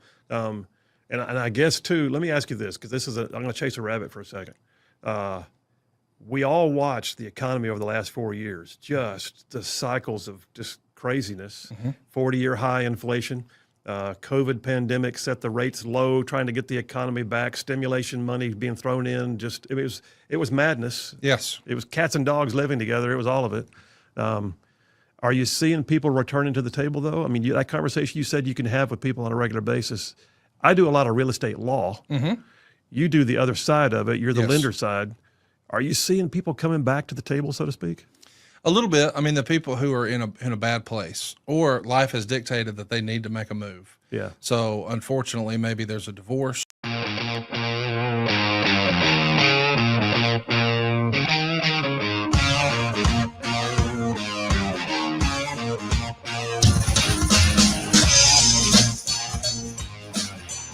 And we are back. Phil Williams, Rightside Radio. Solid conservative, just plain right. Just bulletproof influence, man. Bulletproof influence. That's what it is. All right. So real quickly, I'll just give my last couple of comments and I'm going to the phones. So number one is an article from Hollywood Reporter. I was all over the place gathering resources for this one. Hollywood Reporter. Phil, did you go to Hollywood Report? I did. I go to these places so you don't have to. Holding it here in my calloused former paratrooper hands, Hollywood Reporter says, what Trump probably just did, because they blame Trump, is made sure that Colbert is going to get an Emmy before he leaves. You know, it's almost like Emmys and Pulitzers and all of that, and Academy Awards and ESPYs and all of them. They're just, what do they mean now? You're woke enough. Getting an Emmy for getting fired is pretty rich. It is. That would be par. And then the last one, I'll tell you, New Republic, which is a liberal hack of an organization. All right, and Phil, did you go to New Republic? I did. I don't recommend that you do, but I did. Says that just days earlier, here's the thing. People are saying the whole thing, the Trump, all of it, the collusion, the whole thing is because just days before it was announced that he was being let go, Colbert actually openly mocked his own company, Paramount, for paying Trump the $16 million in the settlement. He called it a meritless lawsuit and basically said that it was, a big fat bribe. So he calls out his own boss, his own company, and then everybody says, because he did that, that's why they fired him. His ratings were in the tank before that. Here's my question is, when did he learn that his show might be on the chopping block? I would bet it was before that night when he made that comment. I bet it was. Because these things don't happen overnight. These are boardroom moves. These are things that are part of agenda items. These are things that require numbers to be run. These are things that people spend time on. These are not to be taken lightly. You don't wake up one morning and go, how about we just get rid of Colbert today? It doesn't work like that. So my deep suspicion is he knew it before he insulted him. But there's some kind of a gag order on what he's allowed to say and when. Let me go to the phones because our phone number is working. Mark from Athens, how are you? Hey, I'm great, Senator Williams. I wanted to respond to your poll that you called before the commercial. Yeah. And that is, how many of your ruffians watch Colbert? Well, I hate to say it. I have never, ever watched a single Colbert, show. Right. But I have seen a lot of clips on the Gutfeld show. Yeah. Isn't that funny? If it winds up being fodder for Gutfeld, what does that tell you? That's perfect. He gets more viewers watching his clips on Gutfeld than he does on his regular show. That's perfect. Mark, thanks for the call, man. Appreciate you. Have a great day. You too, man. That is probably true. Probably more people have seen Colbert because of clips on Gutfeld. People are saying Colbert got fired. Who? Colbert? Cole what? Who? Is that the guy they show on Gutfeld sometimes? Yeah. The guy with the funny ear, that guy. That's him. Real quick, I'll take a few more text lines. I love having the phone number back, by the way. Badger from Athens says, I turned the channel when Colbert, Stewart, or Kimmel come on. I gave up on late shows when they all showed their true colors in the first Trump presidency. Yes. Alan from Tanner says, regarding the defunding of NPR, as I understand it, federal funds only account for about 10% of their total revenue. Seems awfully odd that people are going to die for such a small amount of funding. I believe you said this before, but the free market dictates where people go to listen, not federal funding. Yes. Alan, you apparently are a listener. You are a right side ruffian. We believe in the free market. Yes, it is 10% of the funding. Let them go out and just go ahead and up their charitable giving if they want to. Raise the money, you guys. Or you know what? Maybe slim down your bloated organizations. How about that? Or here's an idea. Put on programming that people actually want to see, and maybe they'll flock to you. Just saying. I don't mind my tax dollars funding a public radio thing that calls balls and strikes and is not liberal. Like, we're just pretty much paying for liberal indoctrination. Oh, that's all it was. Like, so if you want to come back to the center and be a little bit more objective, go figure. Yeah, but of course not. Not going to happen. Not in the current environment. Karen from Hickson, Tennessee says, my word, I gave up on late night TV after Carson and Bob Newhart left. Yes. So I don't waste precious time. That's why I listen to you, Phil. Thank you, Karen. Appreciate you more than you could know. David from Bucky's says, I quit watching late night TV on a regular basis after Johnny Carson and quit watching completely after Jay Leno. There you have it. Michael from Taft, Tennessee says, when Colbert comes on, I turn on Forged in Fire. I like Forged in Fire. You've never seen Forged in Fire. I saw the blank look come over. You got glazed. Yeah. Forged in Fire. That's where they bring in craftsmen from all over the nation and they compete to actually make knives and other implements right there on the scene, like casting it. I mean, literally just like hammers and anvils. And, yeah. Okay. I've seen clips. I have not seen full love that episodes. show. I've seen some clips before. Yes. It's amazing. Brent from Addison, Alabama. In fact, I've thought several times that would be a cool hobby I could get into. Where am I going to put it? I have no idea. Yeah. Brent from Addison says, I'd rather watch paint dry. Okay. Don't beat around the bush, man. Tell me how you feel. Anita from Hatton, Alabama says, I never had any desire to watch. There you go. And then Dave from Capshaw, Alabama, again sends me a meme, and he says, Babylon B, in solidarity with Colbert, Jimmy Kimmel vows not to tell any funny jokes until the Late Show is restated. No fears, no worries. It wouldn't happen anyway. And then Jeff from Athens says, that's the only I've ever seen Colbert too. Clips on Gutfeld. Confirmation. Mark and Jeff are confirming that, yes, they only see clips on Gutfeld. All right, you guys, that's enough of that. The Colbert Conundrum, you're welcome to comment on it as you come back into the next segment of the show. We're going to jump into here in a minute, though, the next topic, the next dipper, Ice Ice Baby. And, oh, by the way, we actually have sound effects. So you want to hit that sound effect? No, you do. Just got to have it. Yeah. Come on. Is that the 90s? When did Vanilla Ice come out? Yeah, I believe it was the 90s. You wouldn't know. I believe. That's why I said I believe. I think I'm gonna say 91. See what you got. Ice Ice Baby. August 22nd, 1990. I was pretty darn close. You were close. I was 4 months away. All right, listen, we're gonna jump into some Ice Ice Baby because Ice Ice Baby, man, they are getting it on. Ice is getting jiggy right now. Did I say that? Boy, I am driving the hoopty, getting jiggy in the hood. It's the last time I get a hip hop sound effect. Are you embarrassed right now? Was that like a series of dad jokes? Like at this point, you're just cringing. All right. So listen, we're going to come back. We're going to do Ice Ice Baby and just see where it goes. All right. Because I got plenty of stuff on there. By the way, there's a brand new story breaking on that I need to go get during the break because it appears that we are seeing a breakthrough on sanctuary city issues. Yeah. All right. Phil Williams, Rightside Radio. Y'all stay tuned. We'll be right back. Or a loved one passes away, or there's an empty nester, or someone retires, or they lose their job. Those are the type of people who are making moves right now. But people are still buying houses. People are starting a new career, and they're excited to have a fresh new start in a new town or a new market. And their life has dictated that they have to buy something else. But I look at here locally, you think about Huntsville, Alabama. There's over 500 jobs that have been announced, and there's rumors it's more, that will be coming from the FBI down to Huntsville. I mean, Kash Patel was just there last week saying we hope to bring a lot more than just those 500 jobs. Well, that means there's 500 families, moms and dads, usually a two-family income or two-income household.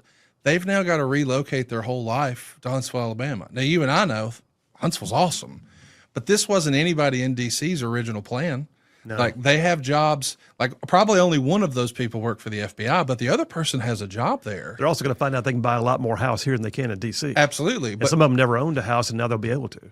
But are people going to rush to buy their existing house in D.C.? See, that's the problem is they've got to sell a house there at the same time everybody else is leaving D.C., so now there's more inventory than ever before. Are they going to be upside down? Yes, their dollar goes further in Huntsville than it does D.C., But if they've still got a mortgage hanging around up there, boy, it's a real challenge. So we've got to get some sort of relief with interest rates. I believe this firmly.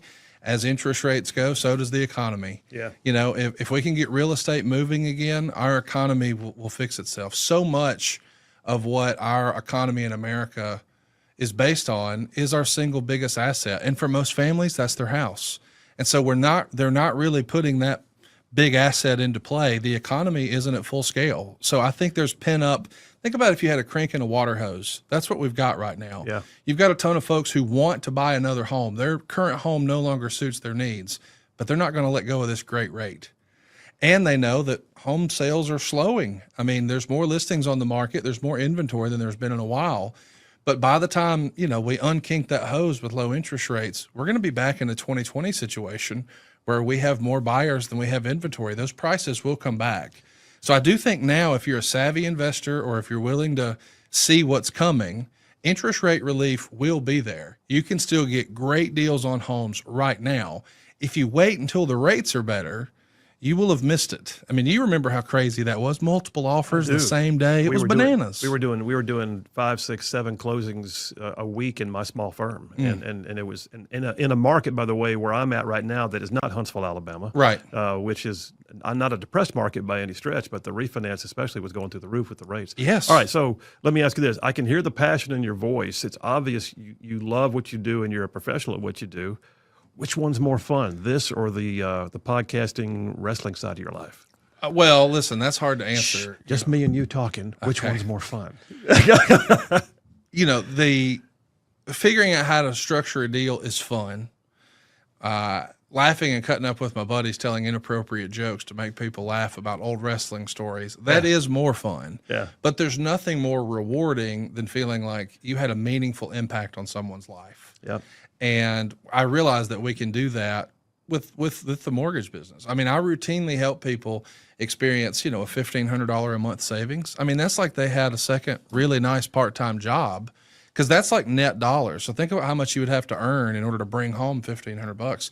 Like, that allows families to do more for their kids, for their moms, for their dads, be more, you know, active in their community. Just relief and peace of mind. That's what it's about. So I guess in essence, I'm going to paraphrase slightly, but do you feel like you're helping people no matter which side of your professional life you're on? I do. I mean, whenever we do live events on the podcast side, I always do a meet and greet before. You know, me and my co-hosts would do a VIP meet and greet, and you'd be surprised how many people get emotional at the table when they say, "Hey, man, when my mom died, or my spouse died, or my son was diagnosed with leukemia, I needed an escape." And just listening to you guys talk about old wrestling brought me back to that place when I was a young person and watching wrestling with my grandfather or whatever. So just stirring up those feelings of nostalgia and giving people a fun distraction does have value. Sure it does.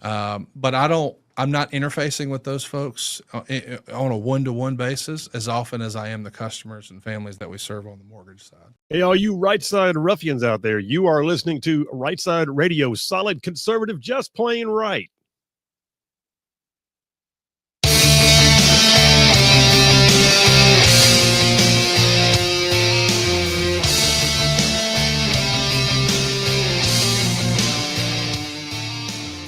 And we are back. Phil Williams, Rightside Radio, solid conservative, just plain right.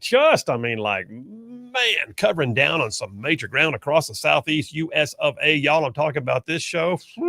I mean, goes from like Huntsville back over to Chattanooga. I'm talking about from Tuscaloosa back over to Gadsden. I mean, all the way down to that loveless little village on the plains they call Auburn, straight across the border from there to what we now call, once again, Fort Benning. And then big old patches in North Georgia and even Mississippi, all thrown in just for good measure. And that, my friends, is just the radio. Then there's all y'all out there in the whole wide world going to the World Wide Web, live streaming the show every day, live streaming it, looking right into the studio, live streaming it and catching it on places like Facebook and X and YouTube and Rumble and our website, rightsidemedia.org. Yes, indeed. And then all you podcasters who catch it after the fact. Bottom line is this: all y'all, wherever you is, all y'all, we love you. We appreciate you. We thank you, because without you, it's not even worth doing. So, yep, there you go. So Ice Ice Baby, can I have it again one more time just to make me feel like I'm in the 90s? Thank you. Thank you very much. Thank you. Has there ever been anybody who was so basically, like his entire career was one song? Vanilla Ice. I'm sure he had a couple others that were good, right? Did he? I don't know. Did he really? I wasn't alive. Vanilla Ice. I'm pretty sure he was a one-hit wonder. Jump Around was Vanilla Ice. Stop it. Too Cold is another. Ninja Rap. Roll 'em Up. Get With It. Wait, were these hits or were they just songs? These are, I'm seeing if you recognize any of these songs. That would be a big fat negative, Ghost Rider. Okay, I do not recognize them. Maybe he was just a one-hit wonder. However, it only takes one, I guess. He's probably making royalties off of that. He did make, well, you know what? Don't play it too often. Yes. We might wind up. All right. So Ice Baby. All right. So here we are. Ice is literally kicking right now. It's like every day is a good day to work for Ice. You know why? Because what you signed up for, you get to do. Think about the last 4 years. Ice was like an afterthought. The morale was in the tank. They couldn't recruit. They were struggling. They weren't allowed to do their jobs. All they were allowed to do was process people in. Here, sign here. Here, next, sign here. Next, sign here. Take a number, please. Sign here. Next. That was ICE's job. Now they are out there doing the roundups and doing all the things. And the left hates it. The left absolutely is going bonkers over this. You know why? Because it's effective. Nobody has ever been as successful on closing off the border as Donald Trump has, especially given where we were right before he took office. We went from seeing hundreds of thousands, literally hundreds of thousands a month coming in to having zero. What does that tell you? What that tells you is it was a leadership issue. It was a policy issue. It was a fix-it issue. And oh, by the way, it was also being undermined on a regular basis by sanctuary cities and sanctuary states. Even that's changing. Article just broke on Fox News a little while ago. I can't rattle the paper because I'm having to look at it on the screen. But we are now being told that Louisville, the city of Louisville, in a major victory for the Department of Justice and for ICE, the city of Louisville is now dropping its sanctuary city policies as a result of statements that were made or written policies that were given to them by the Trump administration. Hit me some applause on that. Let that be the first of many dominoes to fall. Thank you. Thank you very much. Thank you. Thank you very much. In a major victory for the Department of Justice, the city of Louisville is dropping its sanctuary city policies as a result of strong written statements from my office, said Attorney General Pam Bondi. This should set an example to other cities. Instead of forcing us to sue you, which we will, she said without hesitation, follow the law, get rid of sanctuary policies, and just work with us to fix the illegal immigration crisis. Well, the mayor is pretending like he's incensed, and all he was trying to do was save his city from having National Guard storming the streets, he says. Whatever. The bottom line is this. Louisville was breaking the law, flouting the law, flagrantly abusing the law, and they were willing to go ahead and do so, knowing full well that they are a state that is not entirely Democrat. This is not like California. Well, California's not entirely Democrat, but you know what I mean. This is not Washington State. This is not Oregon. This is Kentucky. And we're now watching as one of the first of the major cities that sanctuary policies were still in effect is now recanting those policies publicly. And that's a big, big deal. I got a statement here somewhere in the article. Let me go find it again from the ICE acting director. No, I take it back. Last month, Trump had announced plans to flood cities with ICE officers, which I'll get to that story in a minute. If mass raids, if federal law continued to be flouted, chief among his targets have been the nation's most prominent sanctuary cities, Chicago, LA, New York City. But sanctuary city policies, they said, are designed to deliberately impede federal immigration officers, and they cannot do that. So the reality is this. People are watching, and they're seeing ICE at work in other places around the nation. And they're realizing the administration is not laying down on this. This is not a hollow campaign promise. This was not something that, is going to go by the wayside. They're going to lose the love for it, and they're going to just do a little something, pretend they did. No. Trump's willing to call out the National Guard. He is willing to go in there and sue the states, sue the cities. And Louisville just rolled over in the face of the idea that ICE might be coming. Very, very cool. What are you thinking? What are you doing over there? I thought about to say something. It's not an agreement. I agree with you. Just nodding in agreement. Mhm. Thank you very much. All right. So what else has ICE got going on? Because ICE has been so busy, it's almost scary. Like I'm not sure they're sleeping right now. Here's one that I thought was fascinating. Department of Homeland Security took over the app. Now, by the way, I love this because this is like not only a victory, this is like a trolling victory. All right. There's victory, and then there's a trolling victory. And a trolling victory is when you not only win, but you technically just kind of crush the soul of your enemy at the same time. that's what happens with this one. So, Department of Homeland Security under Mayorkas, remember him? By the way, has anybody seen Mayorkas? Should we do a welfare check? How's Mayorkas doing? Where is?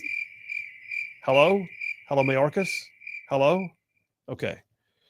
Anyway, Mayorkas has been gone, and we don't miss him. But Mayorkas, his Department of Homeland Security, here's a great idea. Let's make an app. What's this app going to do? Well, the app helps process people into the country faster. Really? Well, how's that work? If they fill out the app, then we just let them in without having to sign a piece of paper, and it helps. I guess when they sneak across the river, it helps them, get what they need in terms of freebies and benefits and things from all the sanctuary places. Cool. Let's do an app. Talk about a trolling victory. Trump gets elected. They decided to take control of the app. It's an app that taxpayers paid for. Why not? Except they flipped it. Now it's used for self-deportation. Oh, you're nailing it with the sound effects today. You're feeling pretty saucy over there right now, I can tell. Yeah, I guess so. Taco Tuesday. Mm-hmm. Got a little salsa going on. All right. Department of Homeland Security reports that tens of thousands of illegal aliens have now self-deported using the app that was used by the Biden administration to streamline their mass migration into the United States. Breitbart News report says that there have been tens of thousands of illegal alien self-deportations since the Trump administration overhauled the Customs and Border Patrol One app. The platform was originally used to help schedule asylum application interviews. And it's also, by the way, don't forget, the self-deportation, you can sign up to be given $1,000 to self-deport. But when you do that, if you start the process, it gives you all the things you need to know, like, oh, I don't know, they can threaten to fine you up to $1,000 a day if you don't leave the country. So, yeah, DHS has even launched an advertising campaign encouraging illegal aliens to leave the country. It's hilarious. I mean, you couldn't ask for better than this. You know what? I mean, I know that there's going to be things that you promised during the campaign season, and you just hope you can get them done. Like, we're going to change the economy. Well, I mean, there's other factors at play. We're going to stop the war. Okay, I get it.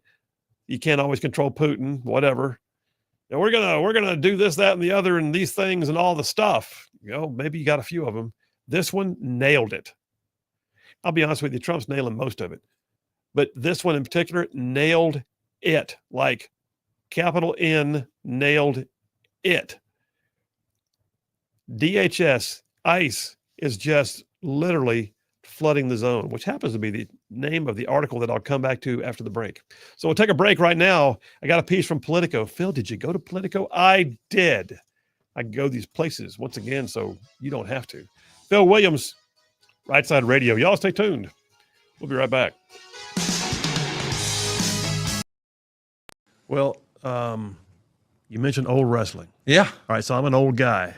So I'm thinking back to the days of like Tojo Yamamoto Yes. and Gorgeous George. Oh, yeah. And Rowdy Roddy Piper. The best. And I mean, these were the guys of my day. I can still remember sitting in my granny and granddaddy's kitchen in Birmingham with the black and white TV on the roller stand over there in the corner of the kitchen, and looking at my granddaddy, say, "Granddaddy, that man just hit another man with a metal chair." Yes. And as a kid, just watch. In fact, one of the funniest ones to me was Tojo Yamamoto used to do a commercial for a bed company, and he would jump on the mattress as proof that the mattress could hold up his weight. I love it. And then they would come back and they would say, "And if you don't buy from so-and-so bedding town, Tojo wants to know," and he'd come on and go, "What's the matter, you?" And that was the whole commercial. But that whole culture was built around those old guys. Yes. But over time, it became far, far more than what we used to watch in the small arenas on the black and white TV. Yes. I mean, it's it's a multi-billion-dollar sport now. No doubt about it. It continues to get larger and larger too. I mean, WWE is experiencing their greatest success ever right now. And a lot of people are really impressed with that, considering it's happening sort of post Vince McMahon. He's sort of like the Walt Disney of the pro wrestling world. And now that he's out of the picture, I think a lot of people were keeping an eye on it, wondering, what does this look like without Vince McMahon? And we found out it's a hugely successful publicly traded business under the TKO banner. Nick Khan and Ari Emanuel and Mark Shapiro, they're printing money for WWE right now for sure. Yeah, absolutely. All right, so you're a mortgage broker guy. Yep. I keep calling it that. That's all right. You're a mortgage guy. Let's do mortgage guy. You're a mortgage guy. That's what I call myself on Twitter, Conrad the Mortgage Guy. Okay. Yeah. So Conrad the mortgage guy meets Ric Flair. Yep. And then now you're married into the Flair family. Well, not exactly. Okay. She was Ric Flair's daughter. Now she's Conrad Thompson's wife. There you go. Play that for his kids. No, I'm just saying realistically, I'm not Conrad Flair, but she is Megan Thompson. That's perfect. Yeah. So No, she that's joined good. my family and we're delighted to have her. But yeah, it's sort of a happy accident. I met Rick at an autograph event in Rome, Georgia, of all places. And that was in, I believe it was November of 2013. And sadly, he had lost his son, Reed, to an overdose in March of that year. So he was in a challenging headspace, but we quickly headed off. And he was looking for a friend. And respectfully, he was looking for a friend to go drinking with. And so I signed up to do it. And one of my friends said, hey, man, how many times are you going to drink beer and watch sports with Ric Flair? And I said, about as often as I can, I guess. That sounds like fun to me. So that's what we did. And so we just became drinking buddies. And one day, I think we were watching the NFL draft. He said, hey, what's a podcast? Can you make any money with a podcast? And I said, well, I don't know if you can make money with a podcast, but show me your phone. I'll show you how it works. That was 2014. So before podcasts were even cool, really. Yeah, well, I guess, yeah. CBS had reached out to him and offered him a podcast. So in 2015, he launched Woo Nation on Play.it, which was a CBS platform. And he would go into the radio station on Peachtree in downtown Atlanta and record his podcast. And he got nervous 2 days beforehand. He said, Conrad, it just feels weird, me just being alone in a room talking to a microphone. I get that. Will you come in to the studio and just let me, you ask me fan questions? And I said, sure. So I thought, man, I don't know how many people are going to hear this, but I don't want to embarrass myself. So I did a lot of production notes, and I walked in with notes for he and I had things bolded and highlighted and all that. Yeah. And the people there at CBS said, hey, who is this guy and why is he here? And Rick said, oh, he's just going to sit in this episode and ask me fan questions. But at the end, CBS said, can you come back next week? That was pretty good. So I became an accidental podcaster. It wasn't the plan. But about a month in, I realized, I've been spending like $100,000 a month on marketing in Nashville, Huntsville, and Chattanooga to promote my mortgage company. But people can hear this all over the world, and I'm not paying for it. I need to get licensed in more states than just Alabama and Tennessee. Yeah. And I need to start driving traffic that way. So I quickly did. We went from an ad budget of $100,000 a month. That was the real number for our mortgage company to $0. And it's all just through podcasts. And we experienced phenomenal growth. We had a much bigger platform because of the podcast. So anytime I get a chance to come on a show like yours, I jump at the chance. I believe in the medium. And I know that, podcasting is a great way to grow small business. And I hope everyone listening to this embraces it. Well, and I appreciate that, and I agree. And in fact, I would call myself somewhat accidental and late in life too. At that point, I got a call out of nowhere. Would I do a radio show? That's the stupidest thing I've ever heard. And next thing.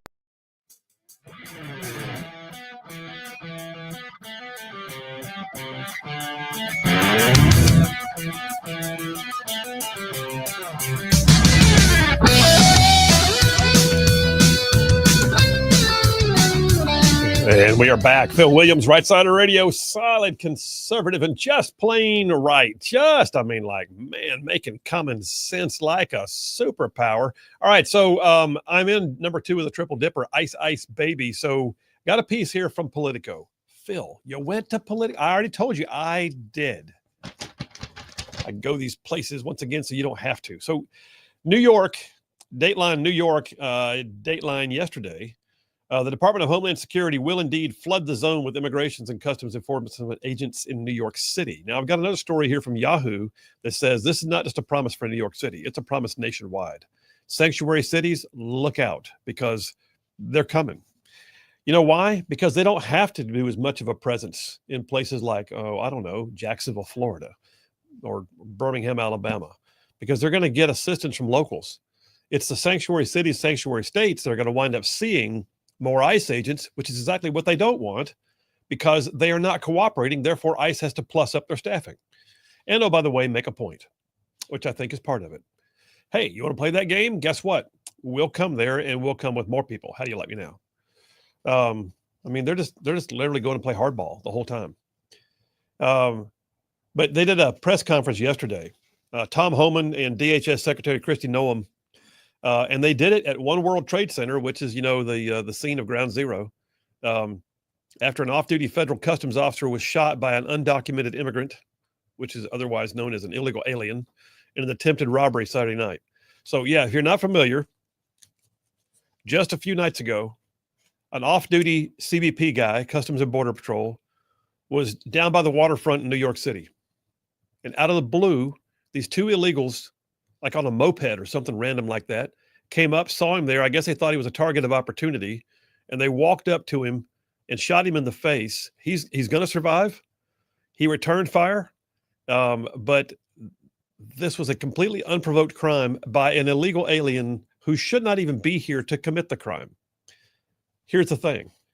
Homan is calling out New York City's sanctuary policies.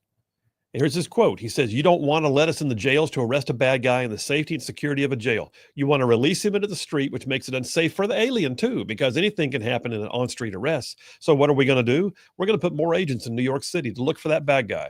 So sanctuary cities get exactly what they don't want, more agents in the community. There it is.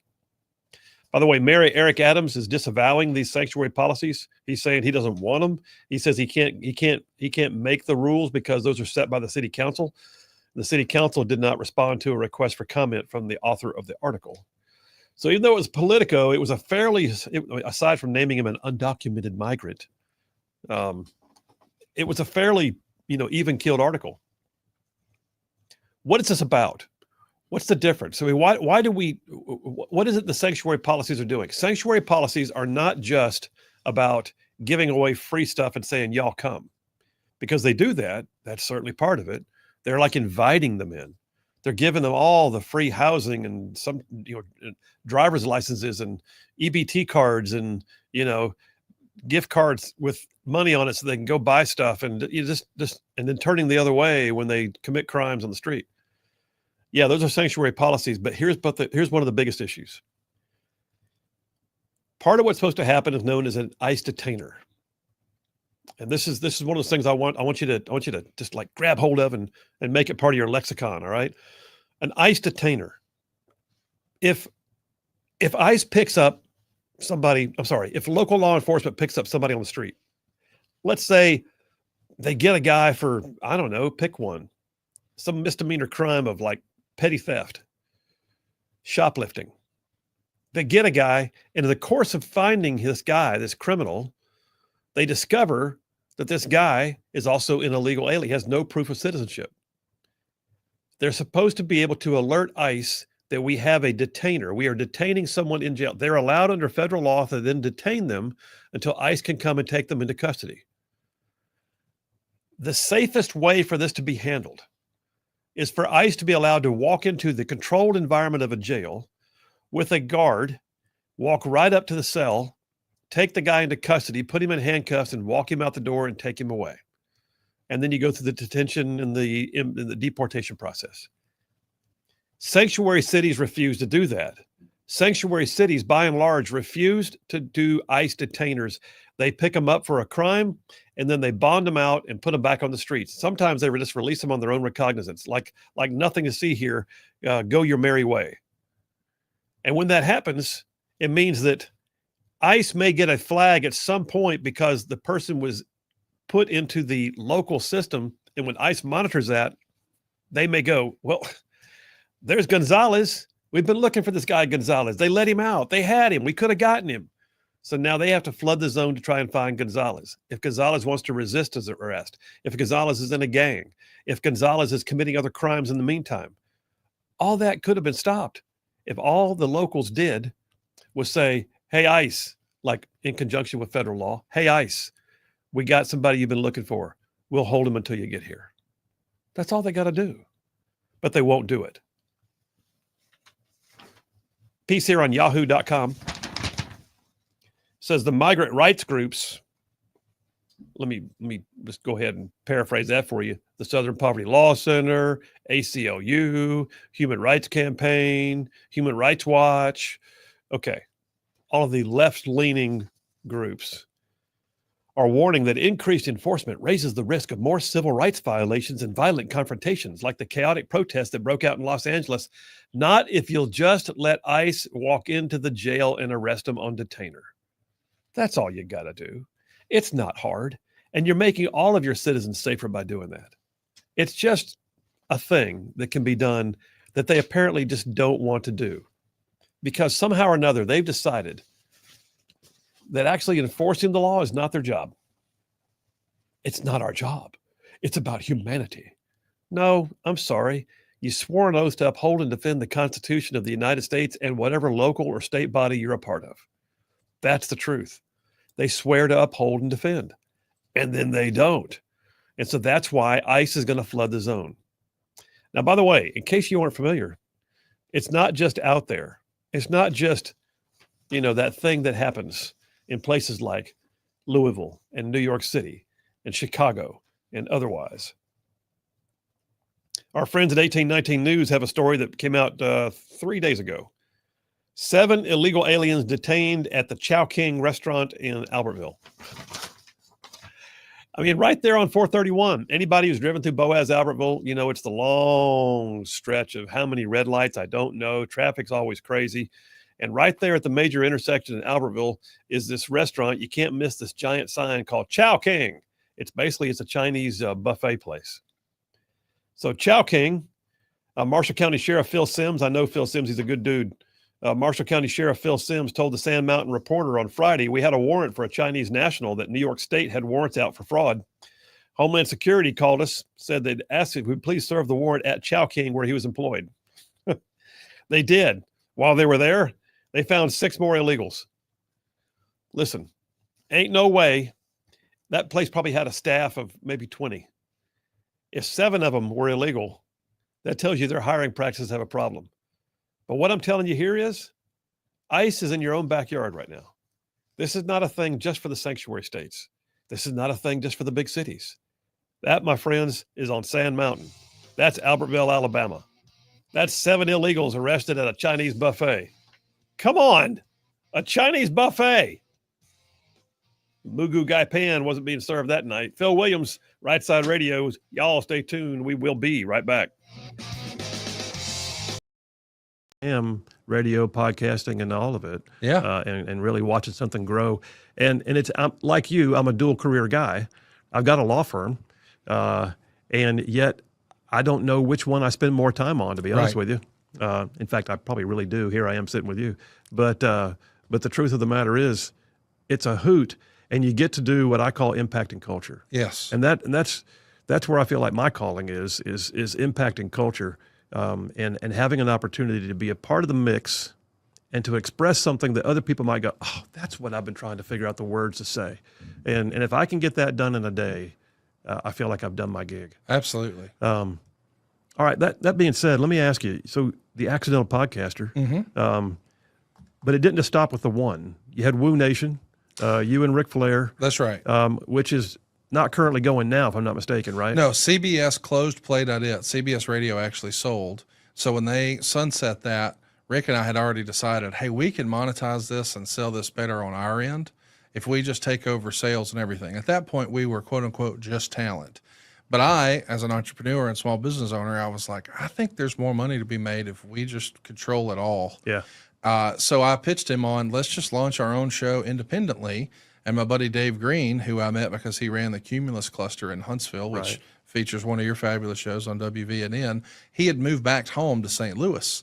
And I reached out to him and I said, hey, do you think you could represent me as our ad sales guy? And he said, absolutely. So we came up with, using my graphics girl, like a slate for him to pitch, and well, we could, pitch some sales, and it worked. So the success of the Ric Flair show, which we launched, and somehow it debuted at #1 on the sports charts. I said, hey, you know what? This is great, but I sure would like to get some more of those leads the other 4 days of the work week, because I had been used to advertising my mortgage company through the radio Monday through Friday with live ads, because I would call into the station and say what's going on and tell today's success story or what have you. So I thought I need to build more shows. So I had, through a different project, I was doing some recruiting in Nashville, and I wanted to shoot a campaign targeting guys who had worked in the auto finance industry. They understand sales, they understand interfacing with customers, and they understand finance. So I thought these guys are natural to do it in the mortgage business, but a much better quality of life. Anybody who's worked in the car business can tell you it's just a grueling grind of a schedule. So to be able to get back more of that time and perhaps earn more money, I thought, hey, this is a home run. So I reached out to a former WWE producer who had produced a bunch of their stuff through the years for guys like The Rock or Stone Cold or The Undertaker. And I said, help me come up with a compelling commercial. So we worked on it for the better part of a week. And near the end of one of our shooting days, we're just collapsing on my couch at the house like, whew, what a long day. And as we're just shooting the breeze, I said, hey, man, what happened when? And I asked a very specific wrestling question. And he adjusted in his seat, and we talked about it, and he told me the story. His name is Bruce Pritchard. Okay. And at the time, he had worked at a Volvo dealership. And then after that, he had worked managing a law firm for a great close personal friend of his named Rob Taylor in Houston, who was really an icon in the mesothelioma and asbestos and all that sort of stuff back in the day. Anyway, I'm saying all that to say he thought he was completely done with wrestling, and wrestling was done with him. But what I heard that day, I was convinced at the end of that conversation. I said, Bruce, we should do a podcast. You heard the institutional knowledge. And he said, well, who wants to hear me talk? And I go, dude, every wrestling fan would be riveted by what you just said. The only trouble is we didn't record it. But if we would have recorded that and posted it, it would be the most viral wrestling podcast there is.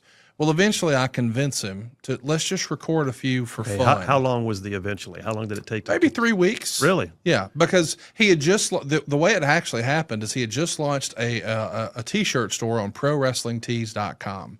So the idea would be if you were no longer contracted by WWE, but you still had a little bit of name recognition, think like $1 Million Man Ted DiBiase. Yeah.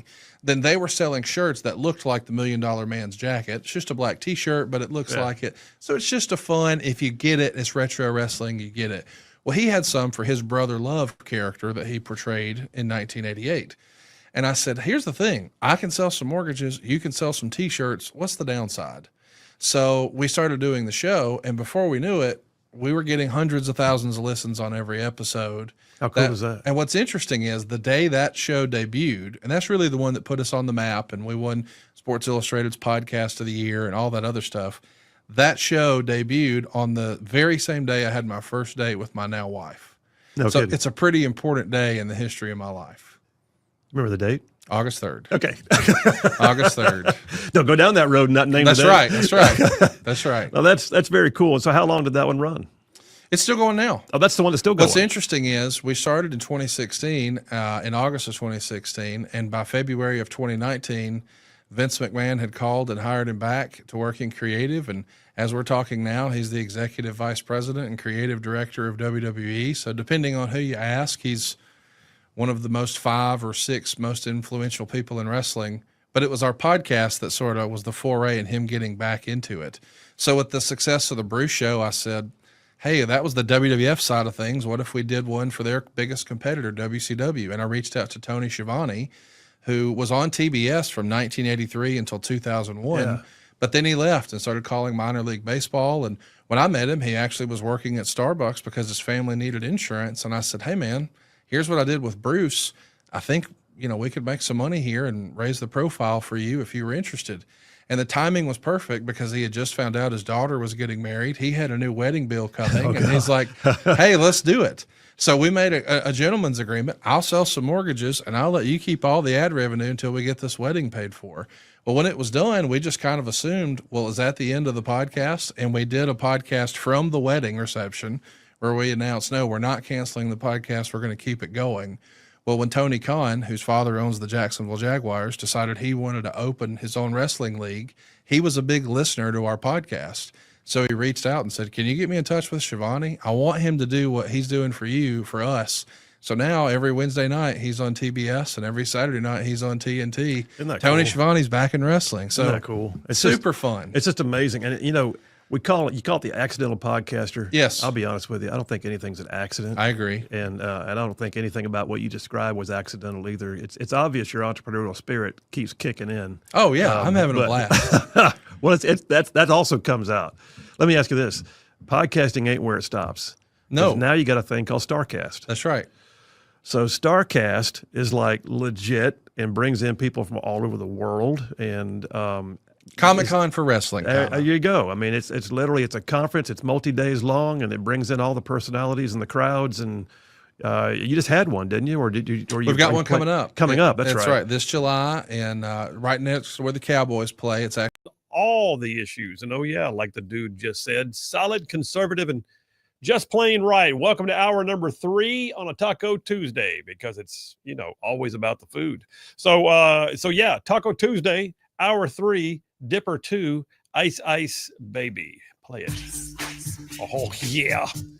Oh, come on. Let's find some 90s terminology to use here. Getting jiggy with it. Getting Was that a 90s phrase? I think it was. I feel like it's still a phrase, though. Is it really? Do you say that? No, well, Does your no. generation say No. get jiggy with Well, it? not for my generation. But Come I think on. at the older generations still say it, yes. Well, that's what I am. Thank you very much. So yeah, let's get jiggy with it. Talk about some ice stuff. All right, so ice baby. So here's one for you. Libs of TikTok is reporting right now. Just found the story during the break, so I thought I'd throw it in there because that's what I do. Colorado deputy placed on leave and sued by the state attorney general for aiding ICE. Let me make sense of this. You got a Colorado attorney general who has nothing better to do than to sue a law enforcement officer who was helping to enforce the law. Let that sink in. Colorado Attorney General Phil Weiser, he's not Weiser. Phil Weiser is suing a deputy who shared information leading to a woman's arrest. Caroline Diaz Gonçalves was arrested by ICE shortly after she was pulled over by Deputy Alexander Zwink for a driving violation. AG Weiser said it's the first lawsuit under a new Colorado law prohibiting state and local law enforcement from asking people about their immigration status. Deputy Zwink has been placed on paid leave. Come on.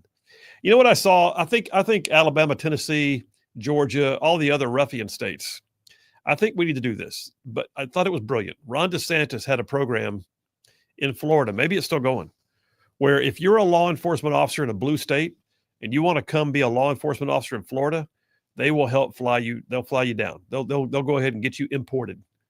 They'll help you get you moved. They'll make it worth your while. Signing bonuses and everything, if I recall. It was a legislative act. It was an ability to recruit from around the nation for people like this guy, who is probably a pretty decent deputy. I mean, he's doing his job. He literally is doing his job, enforcing the law.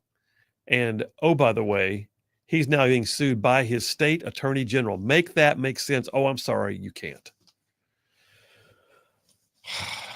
Going back to that thing about Chow King a minute ago. Let me back up in case you missed it. Albertville, Alabama. Alville, Alabama. Alville. If you're from there, it's Alville. Alville, Alabama, up on Sand Mountain, yonder way in northeast Alabama. What's that? Just east of Huntsville. Huntsville. Yeah, kind of east southeast of Huntsville. Mm-hmm. Sand Mountain, just south of Gunnersville. It's Gunnersville. Yeah, on the lake yonder, the Gunnersville.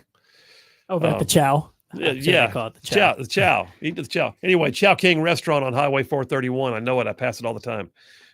They just arrested 7 illegals in one place. Then you got, oh, by the way, the construction site down in South Alabama. ICE swoops in, arrests 40 on one job site. Come on. The heck, man. So I got a piece here from CBS News. Really? CBS News? Yes. The ICE head says, that sounds funny, the ICE head. Anyway, the head of ICE says agents will arrest anyone found in the U.S. illegally and will begin cracking down on employers of unauthorized workers. So, yeah, in an exclusive interview with CBS, the head of U.S. Immigration and Customs Enforcement, ICE, said his agents will arrest anyone they find in the country illegally, even if they lack a criminal record, while also cracking down on companies that are hiring the unauthorized workers. Now, I realize what can happen is you don't even know it, but someone could be working for you and they gave you fake papers or one slipped through the cracks. But when you got 40 on one construction site, when you got 7 in one small restaurant in Albertville, Alabama, I'm just going to tell you, there's no way in the world that was an accident. That was somebody either A, trying to look the other way, or B, intentionally hiring illegals so they could pay them under the table, or who knows. But Todd Lyons, the acting director of ICE, said his agency will prioritize its limited resources on arresting and deporting the worst of the worst. But, here's the but. Lyons said non-criminals living in the U.S. without authorization will also be taken into custody during arrest operations. So what does this mean? The left is freaking out right now. When I was on CNN last week, which, by the way, I just committed to 4 more times on CNN. I'm headed back to New York City periodically. Looking forward to it. I actually thoroughly enjoyed it. But when I was on the show this last week, one of the discussion points was, well, they said it was going to be just the worst of the worst, and now they're swooping up more people. Yeah, but. Let's do the yeah, but on that. The yeah, but is, they're not making that their priority. But if it happens in the course of ordinary events, here's what you might want to do. Libs, start working with ICE. Well, why would we do that? Well, because here's the thing. If ICE comes to your jail to arrest the one you told them about, that's the one they're going to get. If ICE has to go knock on a door, go to an employee site, or down to the street corner at Home Depot, or whatever the case may be, they're going to look for the one who's probably going to be congregated with several others. And next thing you know, it's going to be a roundup. Next thing you know, they're calling in the paddy wagon. They're having to load that sucker up. Because all of a sudden, what could have been one if you guys had stopped being a freaking sanctuary city has turned into, oh, by the way, a dozen, 2 dozen, 3 dozen in the case of that job site in South Alabama. But yes, employers are going to start feeling the pain on this. ICE is saying that they will, in fact, begin holding companies accountable. So Lyons, that's the guy who's in charge of ICE right now, the acting head, Todd Lyons. He said another major policy at ICE under the second Trump administration will be the lifting of a Biden-era pause on large-scale immigration raids at work sites. In other words, which is just amazing. Hey, we're going to let millions in, and then we'll stop trying to enforce. Just so you know, we just don't want to burden you. So we're not going to come to that job site. Wink, wink, nod, nod. Get her done, fellas. In recent weeks, federal immigration authorities have arrested hundreds of suspected unauthorized workers at a meatpacking plant in Nebraska, a horse racetrack in Louisiana, a cannabis farm in Southern California. At the cannabis farm alone, remember this one, the pot farm? Officials arrested more than 300, of which 10 were actually minors who were working on the pot farm. Unaccompanied minors, by the way. So in the interview with CBS News, Lyons said that ICE will continue worksite immigration enforcement. He also said they would rely on criminal warrants against employers suspected of hiring unauthorized immigrants, which he said is not a victimless crime. He said, noting such investigations often expose things like forced labor or child trafficking. It's true.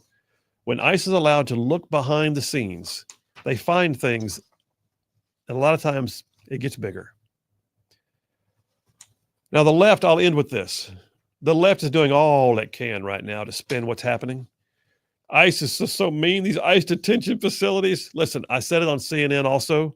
Every ICE detention facility is federally regulated, and the regulations are so stringent. They almost are in favor. Well, they really are in favor of the detainees. They're required to have X amount of time in the exercise yard. They're required to have a big exercise yard. They're required to have certain kinds of meals. They're required to have certain kinds of staffing. It just goes on and on. Story on The Guardian. Phil, did you go to The Guardian? I did. I mean, I'm just going to all the stuff today. I'm just chasing down all the lib sites. I wanted to see what they had to say. Migrants at a Miami immigration jail, this is Dateline yesterday, were shackled with their hands tied behind their backs, made to kneel to eat their food from styrofoam plates like dogs, said a new report published Monday. Who published that report? Oh, that's right. Another left-leaning, civil rights justice organization. The incident at the downtown detention center is one of a succession of alleged abuses at jails operated by ICE since January. Good Lord. Dozens of men have been packed into a holding cell for hours. Okay, so what? They remain shackled with their food on chairs in front of them. I'm not sure what we're saying here. We had to eat like animals, said one detainee named Pedro. I'm not buying this. Degrading treatment by guards is commonplace at all 3 of the jails. No, it's not. Female detainees had to use toilets in front of the men. I doubt it. Denied access to gender-appropriate care. I doubt it. No showers or adequate food. I doubt it. The bus that they had to be transported in was really smelly because it had a bad toilet. Now they're just getting silly. Here's the bottom line. It's a detention center. It is not a vacation center. It's not an all-inclusive resort. Although some of you guys are probably safer right now than you were on the street. But the truth is, none of that's real. None of it. No one's being forced to eat like a dog off a paper plate while their hands are shackled behind their backs. No, it's just not happening. All right, we're taking a break right now. That's the end of that one. Ice Ice Baby, text it in if you want to, 833-687-4448. That's 833-68-RIGHT. You can text it or call it because we got our number back. Phil Williams, Rightside Radio. Y'all stay tuned. We'll be right back. Rangers play at Globe Life Field. There's a hotel right in that same Well, how did this start? parking You went lot. from podcasting, now you're doing conferences. What's the genesis of that? Well, it's a great story. The major league in wrestling for years and years and years, since 2001, had been WWE and pretty much WWE only. And the leading journalist, we'll call it like what Mel Kiper is to the NFL draft, in the wrestling space, his name's Dave Meltzer. And he has a newsletter called the Wrestling Observer Newsletter. And Dusty Rhodes, another famous old school wrestler, Oh, yeah. his youngest son, Cody, had grown frustrated with WWE Creative, so he quit. Probably a $500,000 a year job, and bet on himself, saying, I think I can do better outside the tent. So he was hitting the indies and doing well, but a fan asked Dave Meltzer of the Wrestling Observer Newsletter on Twitter, do you think anyone outside of WWE could ever sell a 10,000-seat arena in the United States again? And Dave said, nope, I don't see it. And Cody couldn't help himself, being the son of a legend like the American Dream Dusty Rhodes, and says, I'll take that bet, Dave. So he got together with the Young Bucks, a fabulous tag team out of California, and they agreed that they would put their money where their mouth is, and they would rent the Sears Arena in Hoffman Estates on the outskirts of Chicago. It was a 10,000-seater, and they were going to put tickets on sale and make a big splash and try to prove Dave wrong, that wrestling doesn't start and end with WWE. It can exist outside of there. Well, I got engaged that January, and we did it in Mexico. The engagement, I mean, when I say did it. So I bump into Cody at International Baggage Claim. He's coming back from like the Japanese equivalent of WrestleMania. It happens on January 4th every year in Tokyo at the Tokyo Dome. It's called Wrestle Kingdom for New Japan Pro Wrestling. So he's trying to be low key. He's in a hoodie, but I saw him and he saw me, but we wind up texting each other like, hey, good to see you, that sort of thing. And I took my shot. I said, hey, man, I know you guys are planning a big show. You haven't announced any details yet, but people are going to piggyback you around your event, and they're going to have ancillary events, smaller independent wrestling events, little conventions with legends or meet and greets and that sort of thing. Yeah. What if you just co-opted me and I created like a convention based around wrestling podcasters? So you would sort of co-opt all the media and coverage for your event and make it feel bigger. What year are we talking about? 2018. Okay. So we could do, weigh-ins and press conferences. And I just want to make your event feel bigger than just the one, hey, we're going to the arena for this 3-hour event and that's it. Let's make it a whole destination for wrestling fans for the weekend. He loved the idea. I asked that I put it on paper so he could show Matt and Nick of the Young Bucks. They loved it. Asked a fourth partner, Kenny Omega, who at the time was the New Japan World Champion. He liked it. So we launched it. And what we created was like the Woodstock of wrestling. I have to admit, I did not know what I was doing, but that's how all business is. At first, you're just trying to figure it out as you go. Ain't that the truth? So we didn't know what we didn't know. And I probably sold too many tickets. You were probably better off not knowing, as a matter of fact, going into it Absolutely. to some degree. Not knowing led to me creating some stuff that other people have copied and some stuff they didn't copy and thankfully was never repeated because it didn't work. But that's how you learn. You do A and B testing, and we do more of what works and less of what doesn't. So did they win the bet on the first one? Did they fill the arena? They sold it out in a half hour. Didn't take any time at all. We set all kinds of records, and the idea was that was sort of proof of concept for Tony Khan, who I mentioned owns the Jaguars, Right. to create his own company called All Elite Wrestling. So that happened on September 1st, 2018. And on January 1st, 2019, they announced that Cody Rhodes, Kenny Omega, and the Young Bucks had just formed their brand new company with Tony Khan called All Elite Wrestling, which is where my buddies Jeff Jarrett, Jim Ross, and Tony Schiavone, that I'll do all their podcasts, they're all with AEW now. And I don't know without All In that AEW would even exist. So to know that I was even remotely involved in any of that. And then when Tony did the little kickoff announcement saying, hey, we're creating a new rival league and our top star is going to be Chris Jericho, that was a big surprise because he's a well-established name. Yeah. He wanted to host a rally outside of the Jaguar Stadium in Jacksonville in the parking lot. And he called me to host it and MC it. And I'm like, I'm a mortgage guy from Gunnersville. Why am I here? I'm like the Forrest Gump of wrestling, but I got to do it and jumped at the chance. That's what you are. You're the Forrest Gump of wrestling. I am. I'm you don't even realize how much you've touched. You just keep on touching. I guess. You got any Dr. Pepper around here? Somewhere. Right? A box of chocolates. Just want to say this. Megan is not Jenny. I just need to get that on the record. Nothing like Jenny or Jenny. But maybe that makes Cassio my Bubba. That's what it is. I like that. It's got to be. I like that. So let me ask you, you went from podcasting, so-called accidentally. Yeah. That grew into more.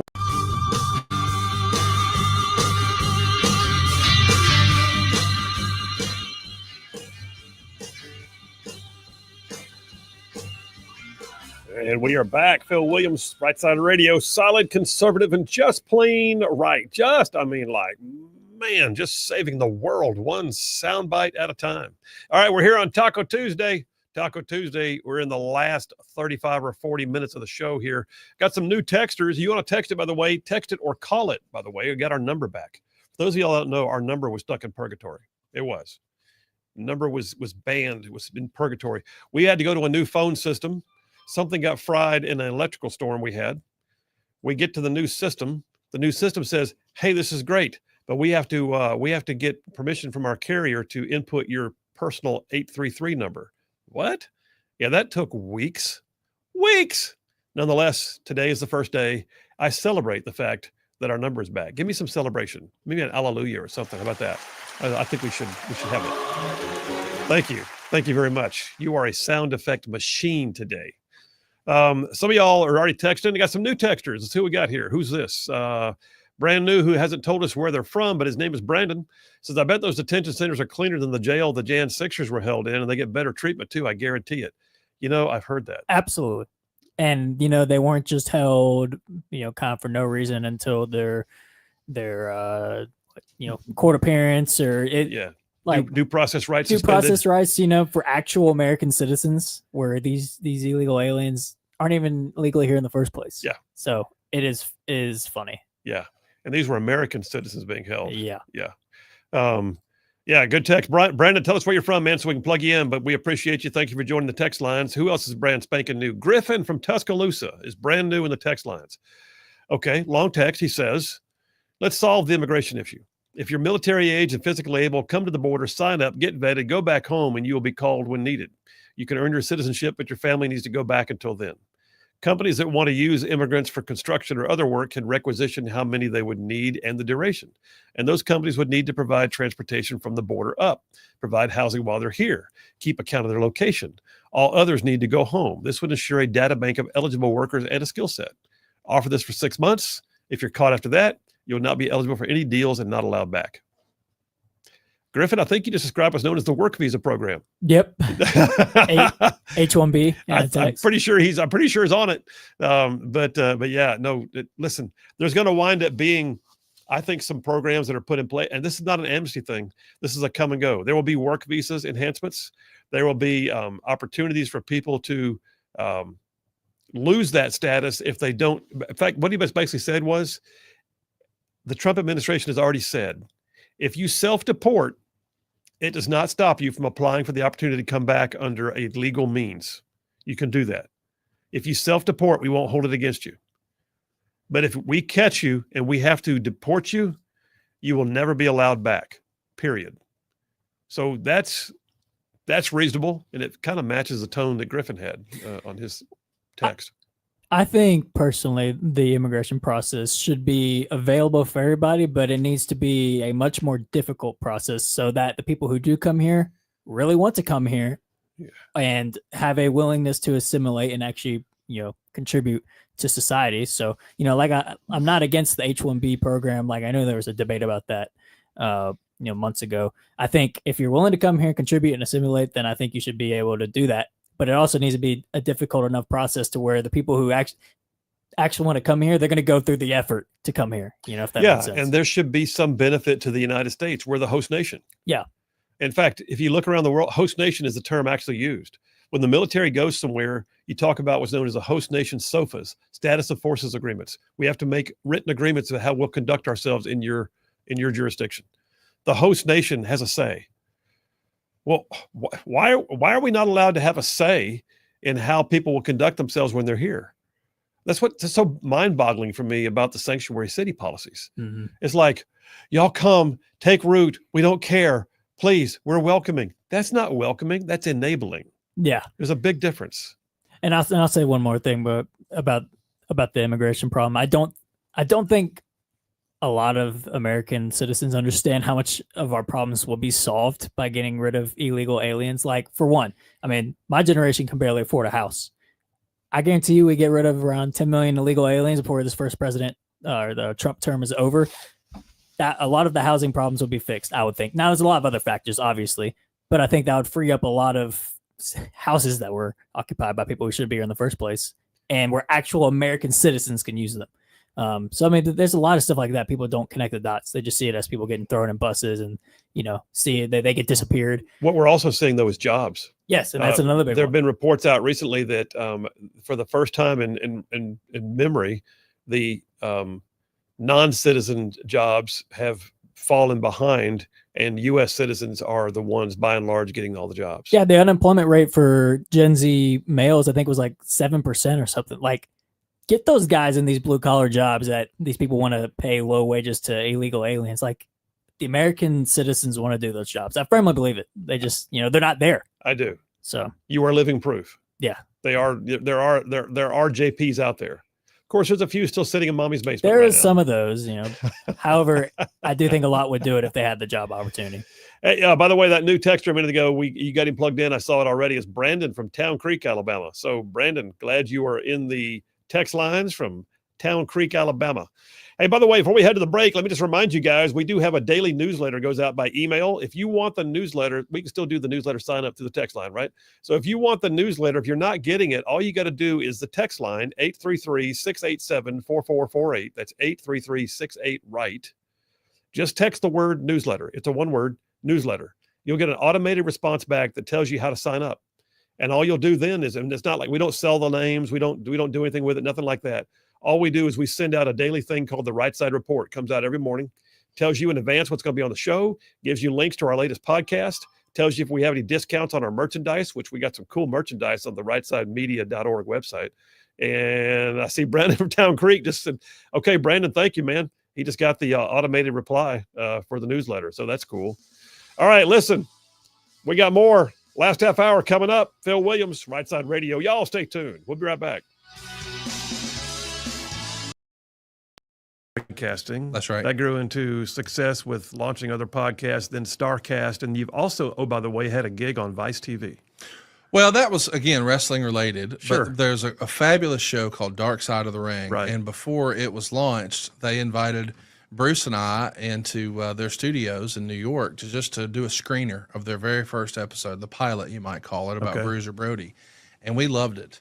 And so Bruce and Eric and everybody else I was working with, I sort of closed the gap and helped facilitate some of those guests. And I still do. If I have a number on someone they can't find, and just really believe in what Evan and Jason have been doing with that series. So during the pandemic, there was an appetite for more of that content. So they wanted to do something called Dark Side of the Ring Confidential, where they aired clips that had never been seen before, and we added some more context to the behind the scenes of the creation of that. So they asked us right in the middle of the pandemic to shoot this at the former ECW Arena in South Philadelphia. So Cassio and I jumped in my car and drove all the way up there because we didn't want to fly because this is the COVID era. So here we are slipping around in a car that doesn't have 4-wheel drive, driving on iced over streets with really just sheets of ice, hoping, is that the Airbnb they put us up in? Because at the time, we're not even staying in hotels. It was really crazy, but we did it and it was a blast. And yeah, I never imagined that I would be on television. Like, guys who look and sound like me are not supposed to be on television, but there I was, thankful for the opportunity. Well, I mean, this has been a cool walk, obviously. Oh yeah, and best. still is. I Yes. mean, and I don't know if it's been a walk or a run or both, but At times both. yeah. But then you got a call in 2023. Yes. And you have now been inducted into the Pro Wrestling Hall of Fame. Yeah, in Waterloo, Iowa. What the heck? I can't believe it. Like, you know, they have an award there called the Gordon Soley Award, who's arguably the dean of professional wrestling, just one of the greatest voices and commentary professionals, play-by-play in the history of wrestling. So he was the first recipient, and the second recipient was what I consider the real voice of wrestling of my generation, Jim Ross. Okay. And when they had a committee and they voted on who should be the next to receive the award, they chose me. And at that point, I had never actually worked for a wrestling organization beyond my WWE Network TV show. And I kind of thought, are you sure? Like, there's so many other worthwhile and worthy individuals. But they asked, and I answered and said yes. And to my surprise, Bruce agreed to come in and give my induction speech and introduce me. And even more added pressure, I thought, hey, I'm the nobody. So at least we'll get it out of the way early, and then we can go to dinner. No, they wanted me to go last. And now it's like you have all this pressure of everyone looking at it. It's like, I'm not even supposed to be here. And like, now for our keynote speaker. Right. And I'm not even a wrestler. I've never taken a bump, as they call it in the wrestling ring. I shouldn't be up here. But I was very thankful and appreciative that last year I was able to nominate, and there was 100% unanimous votes for that Tony Schiavone. How about that? Went in the Hall of Fame, and that was his very first Hall of Fame. And he started broadcasting wrestling in '83. Wow. And to think I may have had a hand in nominating him to go into the Hall of Fame in 2024 was just surreal. So You're just very thankful. you're just gumping again. Gumping, man. You're just gumping the entire I'm time. gumping it. By the way, shout out to Waterloo, Iowa. It's the Thez and Tragos Hall of Fame, the Dan Gable Museum in Waterloo, Iowa. It's going down this July. I'll be there again. This year, Eric Bischoff's going in. So I'm pumped about that. Is there a special jacket? Do you wear like a Ric Flair robe? What do you wear when you go to an award ceremony? No, like that? I mean, I think they want you to wear a suit, but they do give you a cool plaque, and your name is displayed there in the museum. And I mean, just the idea that I'm in a professional wrestling Hall of Fame as the mortgage That is guy. very If cool. you could tell 7-year-old me that, it would blow his mind. It'd be the coolest thing ever. That is absolutely very cool. All right, so you got this crazy life. Did you ever imagine this stuff? I mean, you've definitely got two sides to your professional life. Both of them are still gainful and still going. Yeah. And both of them are still time takers, and both of them you still have people that work for you here, there, and the other, and you're running and gunning. Did you ever imagine? I mean, where'd you come from? Where did Conrad Thompson was he come out of the womb as an entrepreneur, or did something happen? What got you to the point that you are able to step into entrepreneurship with this kind of brash boldness that you seem to project right now? Well, that's an interesting question. First of all, I appreciate that. I like brash boldness. If that's the way people describe me, that would be cool, right? Hey, all you Rightside ruffians out there, you are listening to Rightside Radio, solid conservative, just plain right.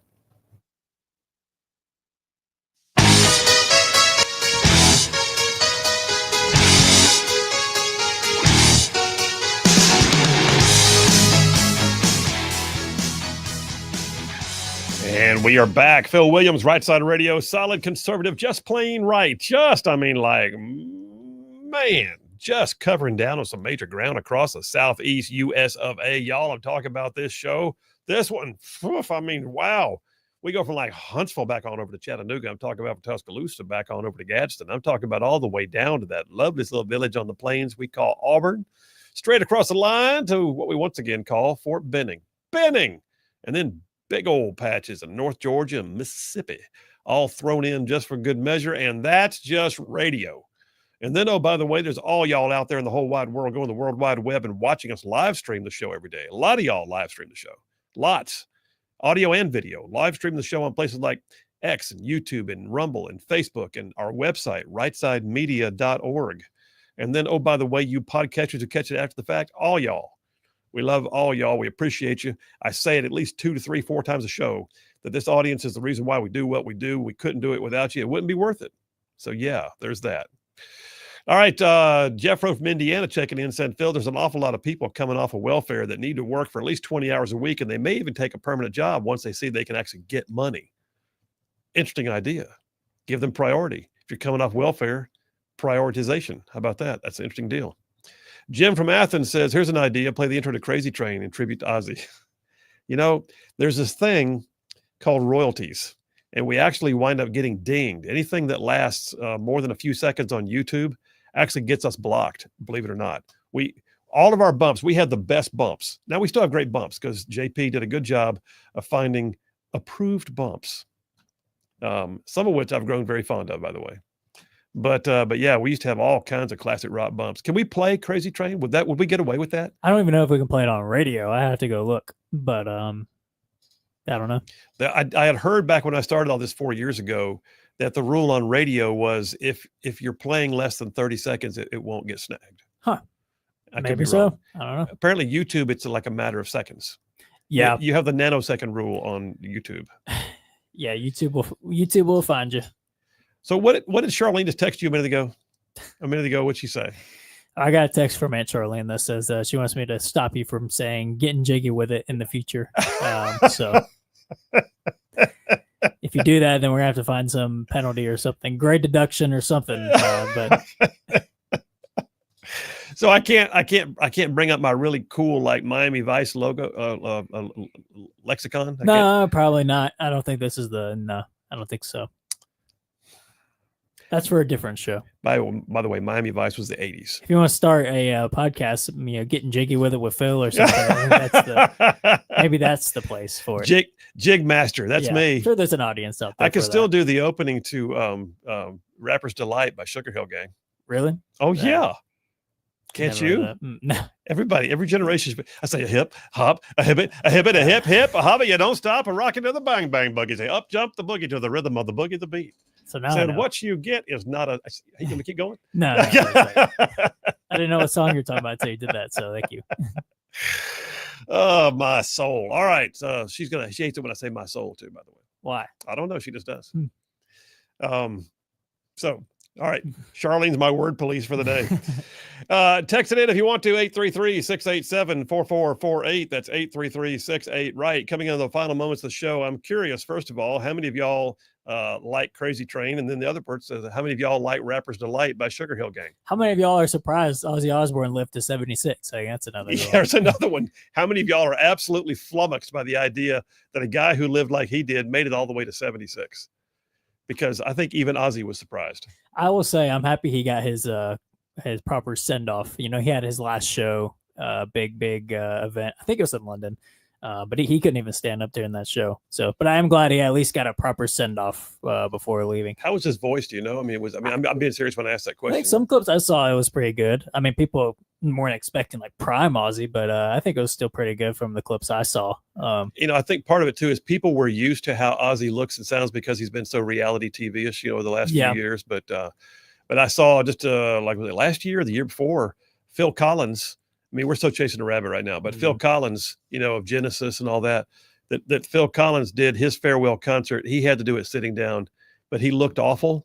He didn't sound good. And you look at it and think, dude, I think it would have been better for you just to be remembered different.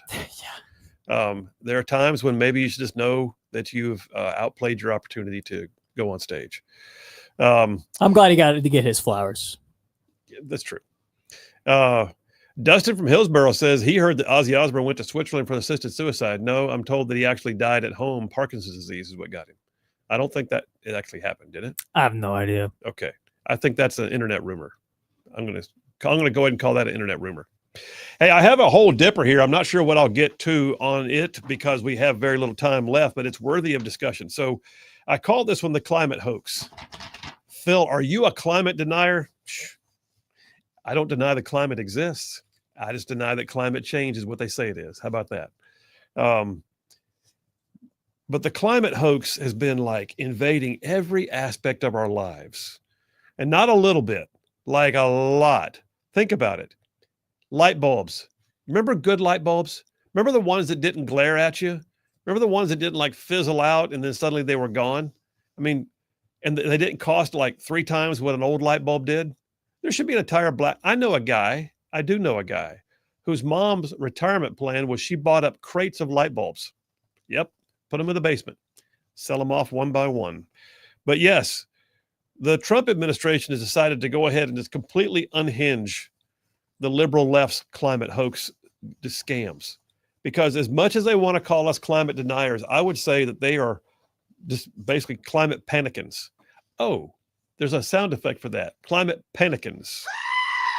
Exactly. Well, one of the things that happened during the Obama administration, and I look at this and I think there are things that Trump didn't touch. He didn't feel like he had to. But the interim of 4 years here where he's been persecuted for daring to try and run for office again. We have a new and improved Trump. We have Trump next level. Trump 2.0 is coming in and unwinding stuff that he didn't even touch in his first go round. One of those things, though, that is being reviewed right now is called the endangerment finding. This one has the chance to blow up the climate agenda hoax. Just the entire architecture of it go away. So again, when you're having those water cooler conversations with your friends and you want to look at them and sound extremely smart, you say, what's about to happen is, well, the endangerment finding, the endangerment finding of 2009? Yeah, that one. The endangerment finding is about to possibly be unwound by the EPA, and it will completely unhinge the left's attempts to perpetrate the climate hoax upon us on a daily basis. The endangerment finding put in place by the Obama administration in 2009 is what rules that things like greenhouse gases and carbon dioxide and all of it can and should be regulated for the benefit of human health and the environment. So the underlying science then becomes, let's find a solution to go with our problem. Let's find a problem to go with our solution. Because we want to do things. We want to control lives. We want to make sure that we make it harder. We want to make sure that we're making money for the liberal interests. How do we do that? I don't know. Climate change. Yeah, that'll cover a lot of stuff. So the endangerment finding of 2009 means that the EPA can look at something and say, we find that to be objectionable. We believe there's an endangerment here. We believe that what you've got is something that could affect the climate. It can be everything from how many cows you have in your field to whether or not you have, waters of the United States on your property, to whether or not your plant has somehow got a big carbon footprint, whatever.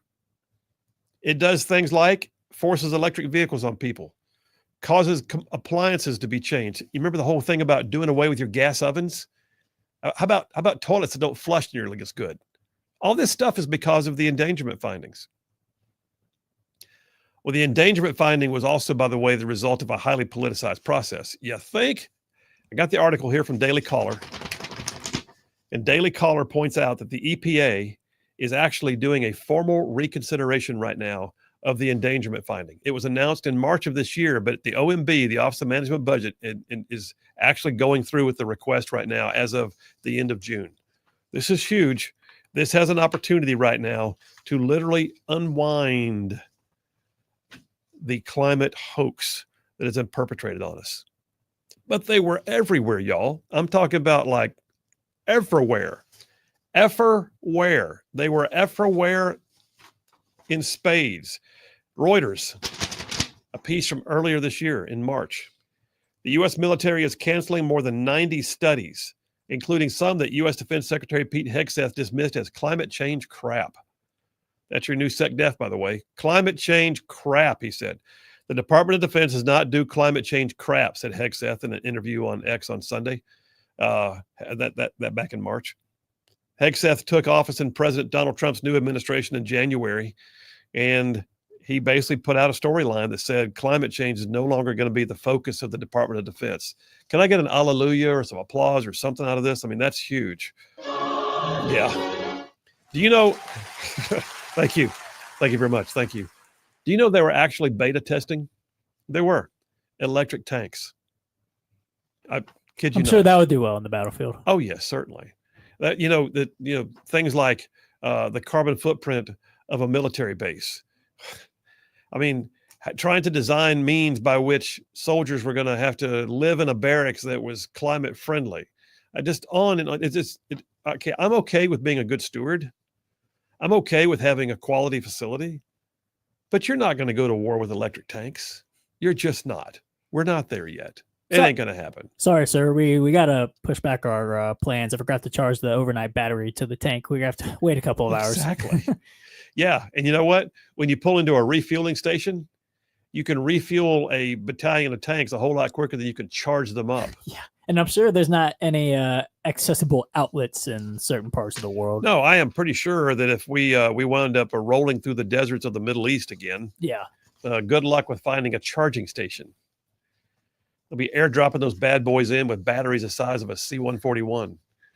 The other thing that Trump did, obviously, was he reversed the Biden electric vehicle mandate. I mean, left and right, y'all. Left and right. We have been seeing the climate hoax just I'm not even going to get through all these articles. Reversed the Biden EV mandates, reversed the appliance mandates, undoing the endangerment findings, reuniting the Keystone XL pipeline. I've got that story right here. How about this one? The left is just certain, too, that there are certain things that need to happen. You need to understand. This is still important. As of today's date, I've got an article from Inside Climate News. Inside Climate News. I may be the only person who's read it, but Inside Climate News wants you to know that in order to fight climate change, one of the things they could do is give what they call Afro-descendant communities land rights. Because apparently Afro-descendant communities are less of a threat to the ozone than white people or something. Anyway, I put that down. How about this one? Headline from the New York Times. Climate change. This is Dateline yesterday. Climate change is making fire weather worse for the world's forest. More forest fires. Climate change. How about this one? CNN. Dateline 2 days ago. This is a summer of flooding across the U.S. and scientists know why. Guess why? Climate change. Yeah. How about this one? I'll end with this. TheConversation.com. TheConversation.com. Only 3 years left. New study warns the world is running out of time to avoid the worst impacts of climate change. They're still trying. But we are undoing the climate hoax on a daily basis right now. All I heard from that last article was just this. Now you're just sucking up to John for points. Take me to a break, JP. Last break of the day. We'll come right back and put a wrap on it. Phil Williams, Rightside Radio. Y'all stay tuned. We'll be right back. Bold. I like it. No, my grandfather, I guess maybe this is part of it. He was in the Amway business and did really well. Oh, wow. I never even studied Amway, but I guess people get impressed when I say he was double diamond. I guess that's a thing. I don't know. But I guess he did pretty well at that. And then, unfortunately, he and my grandmother got divorced, and things were never the same for either of them after that. But my mom partnered with my grandmother, and they started a domiciliary. You and I, being country folks, might call it an old folks home. Where they're not quite ready to go to, full-time care like a nursing home, but they do need somebody to just help them around the house and that sort of thing. So they created that. And then my dad he worked at the prison system. He was a security guard or a prison guard, and he would, do drug tests and whatever other tasks they had him handle at the prison there. But that wasn't enough. They needed more income. So Dad started selling insurance part-time. And then he started selling vacuum cleaners part-time, and that proved to be more lucrative. And eventually my dad was earning far more money selling vacuum cleaners in the evenings and on weekends than he was working for the state as a security guard at the prison. So he had an opportunity to have his own territory, and eventually he jumped at it. So we went from Prattville, Alabama, a suburb of Montgomery, up to Gunnersville, and that's where I graduated high school. But I saw my parents' life change from where, Mom was telling me, don't answer the phone, that's grown folks' business. Those are bill collectors. Yeah. And I learned things like if you mail the cable bill to the power company and the power bill to the cable company, it'll buy you a few more days. So I grew up with that. And I remember wanting to be able to do better and provide more for my mom. And so when I saw that become a realization, now we're taking fancy trips to Cancun and we have a 2-story house and an in-ground pool, and Mom's driving a Lincoln. I remember what that felt like. So I just decided right then, hey, I'm going to be in sales. I want to do sales. How about that? So when I was a sophomore at Gunnersville High School, I got as silly as this sentence sounds, a full ride at Sneed. But Sneed State Community College had a program called the Ambassador Program. And if you were chosen to be one of the Marshall County ambassadors through a series of testing and interviews and things like that, they would allow you to go to Sneed. So I did that.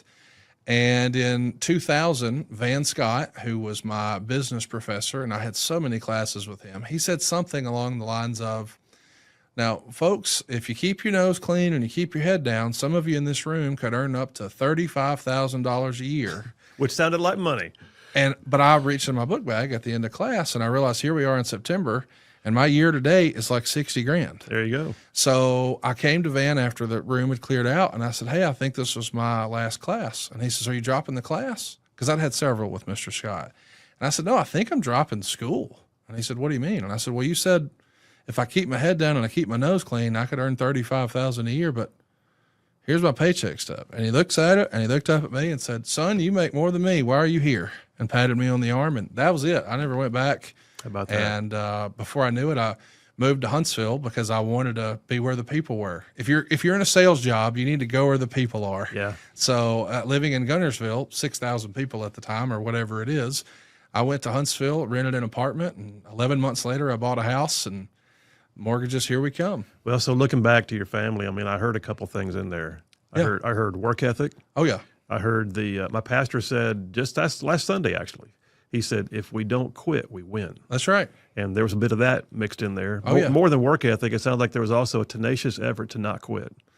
Absolutely. My dad is my hero, and he instilled a great work ethic in me. He instilled a positive mental attitude. You know, I feel bad for folks who grew up in a household that just breeds negativity. That's not the household I grew up in. Yeah. You know, my parents were just drilling into me that I could do anything I wanted. My mom painted a vision for me that one day I'd have Rolls Royces and live behind gates and all this crazy stuff. And then later, you know, as a teenager, Ric Flair did promos on TBS that I was watching on a VHS tape. I'm watching it in 97, but he said it in 87 that he wanted to live in the biggest house on the biggest hill on the big side of town. And he's got a limousine a mile long and blah, blah, blah. So he was talking about swag, as the kids would say in these rap songs today, way back then. And as a 15, 16-year-old, it was like, yeah, that all sounds pretty good. I think I'd like that. And I felt like sales was maybe my ticket there. But I grew up selling, you know, I mean, I thought I would sell insurance or I would sell vacuum cleaners like my dad. But then a neighbor next door to our suite in Huntsville at the office suggested that I come sit with him one day, and he taught me about mortgages. And I'm 19 at the time. How about that? I don't even know that I don't know how to spell mortgage. I certainly don't know there's 2 G's in it. I would have never guessed that. But I remember looking at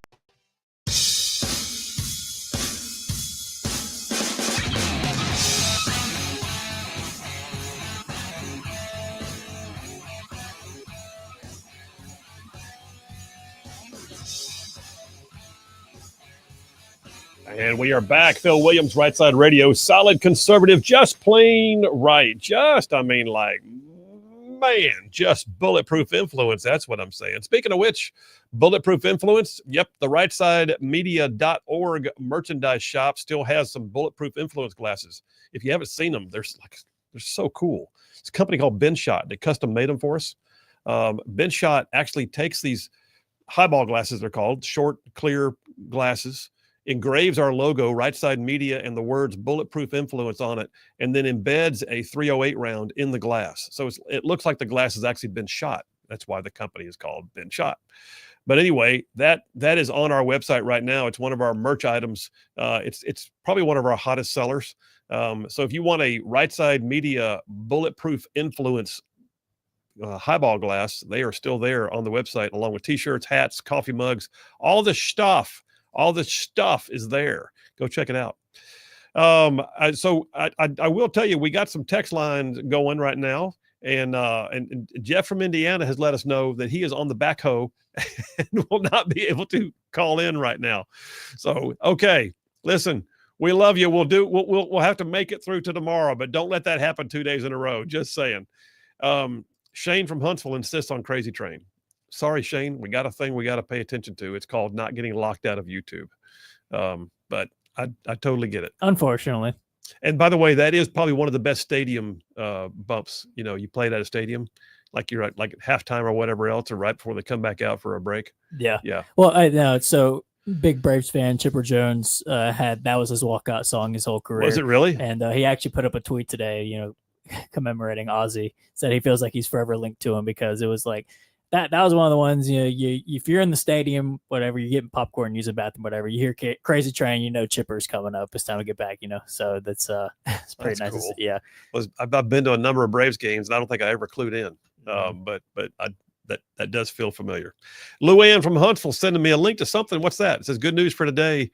What is it? So the Olympics, the Paralympic Committee officially banning transgender women from their sports. As of 45 minutes ago, I believe. Yeah. What sound effect have you got? What do you got over there? I mean, let's play one. That'll work. Maybe some applause too while we're at it. That's just good stuff, man. Yeah. It only took them a few years to figure it out. Yeah. And then we've got, you know, there was the big story about, I believe it was the IOC, you know, actually admitted that they were wrong about Iman Khalif. And that, oh, yeah. The boxer. Yeah. Because the WBA's, you know, World Boxing Associations, I believe it was their testing that ruled him ineligible from their competitions. That was apparently Russian misinformation, according to collusion. The IOC.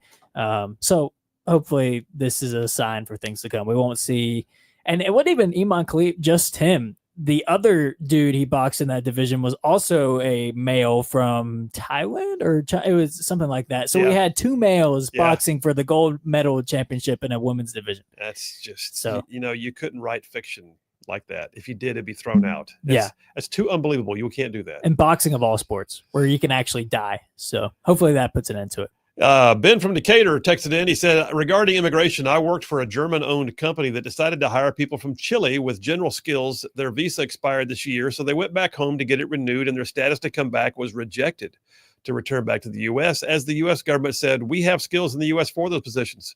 In other words, hire people from the U.S. for the positions. Trump's position was hire and buy American. Love it. That's good stuff, man. I'm glad to hear it, and I hope the jobs are getting filled. Dustin from Hillsborough says, anyone else notice that the hairdryer never made it back on the endangerment finding? I did not know this. Was it hair dye or hair dryer? What did he say? Hair dye. Hair dye. I did not know hair dye was on the endangerment finding. I don't know what to say to this. I'll move on. Thomas from Athens says, old rockers who persisted, said, I saw Bo Diddley in a small venue in Crested Butte, Colorado, elevation 8,800 feet. He was 76, and he sat down the whole set, stopping for oxygen after each song. He said Bonnie Raitt celebrated her 80th birthday at a Huntsville concert last spring. Bonnie Raitt's 80? Holy cow. Are you kidding me? All right, the grades are in. John from Huntsville, Phil gets an A+ for his outstanding, nearly perfect performance, which means today's winner, though, is obviously none other than the master of sound effects, JP, with a perfect A+ for one of his best performances yet. Congratulations. Your prize for winning is an AI song that I made about you, and I've already sent it to you. I'll let that lay. All right. Hey, do not forget, there's more of us than there are of them. Oh, by the way, God's still on his throne. Y'all stay in the fight. We'll see you tomorrow.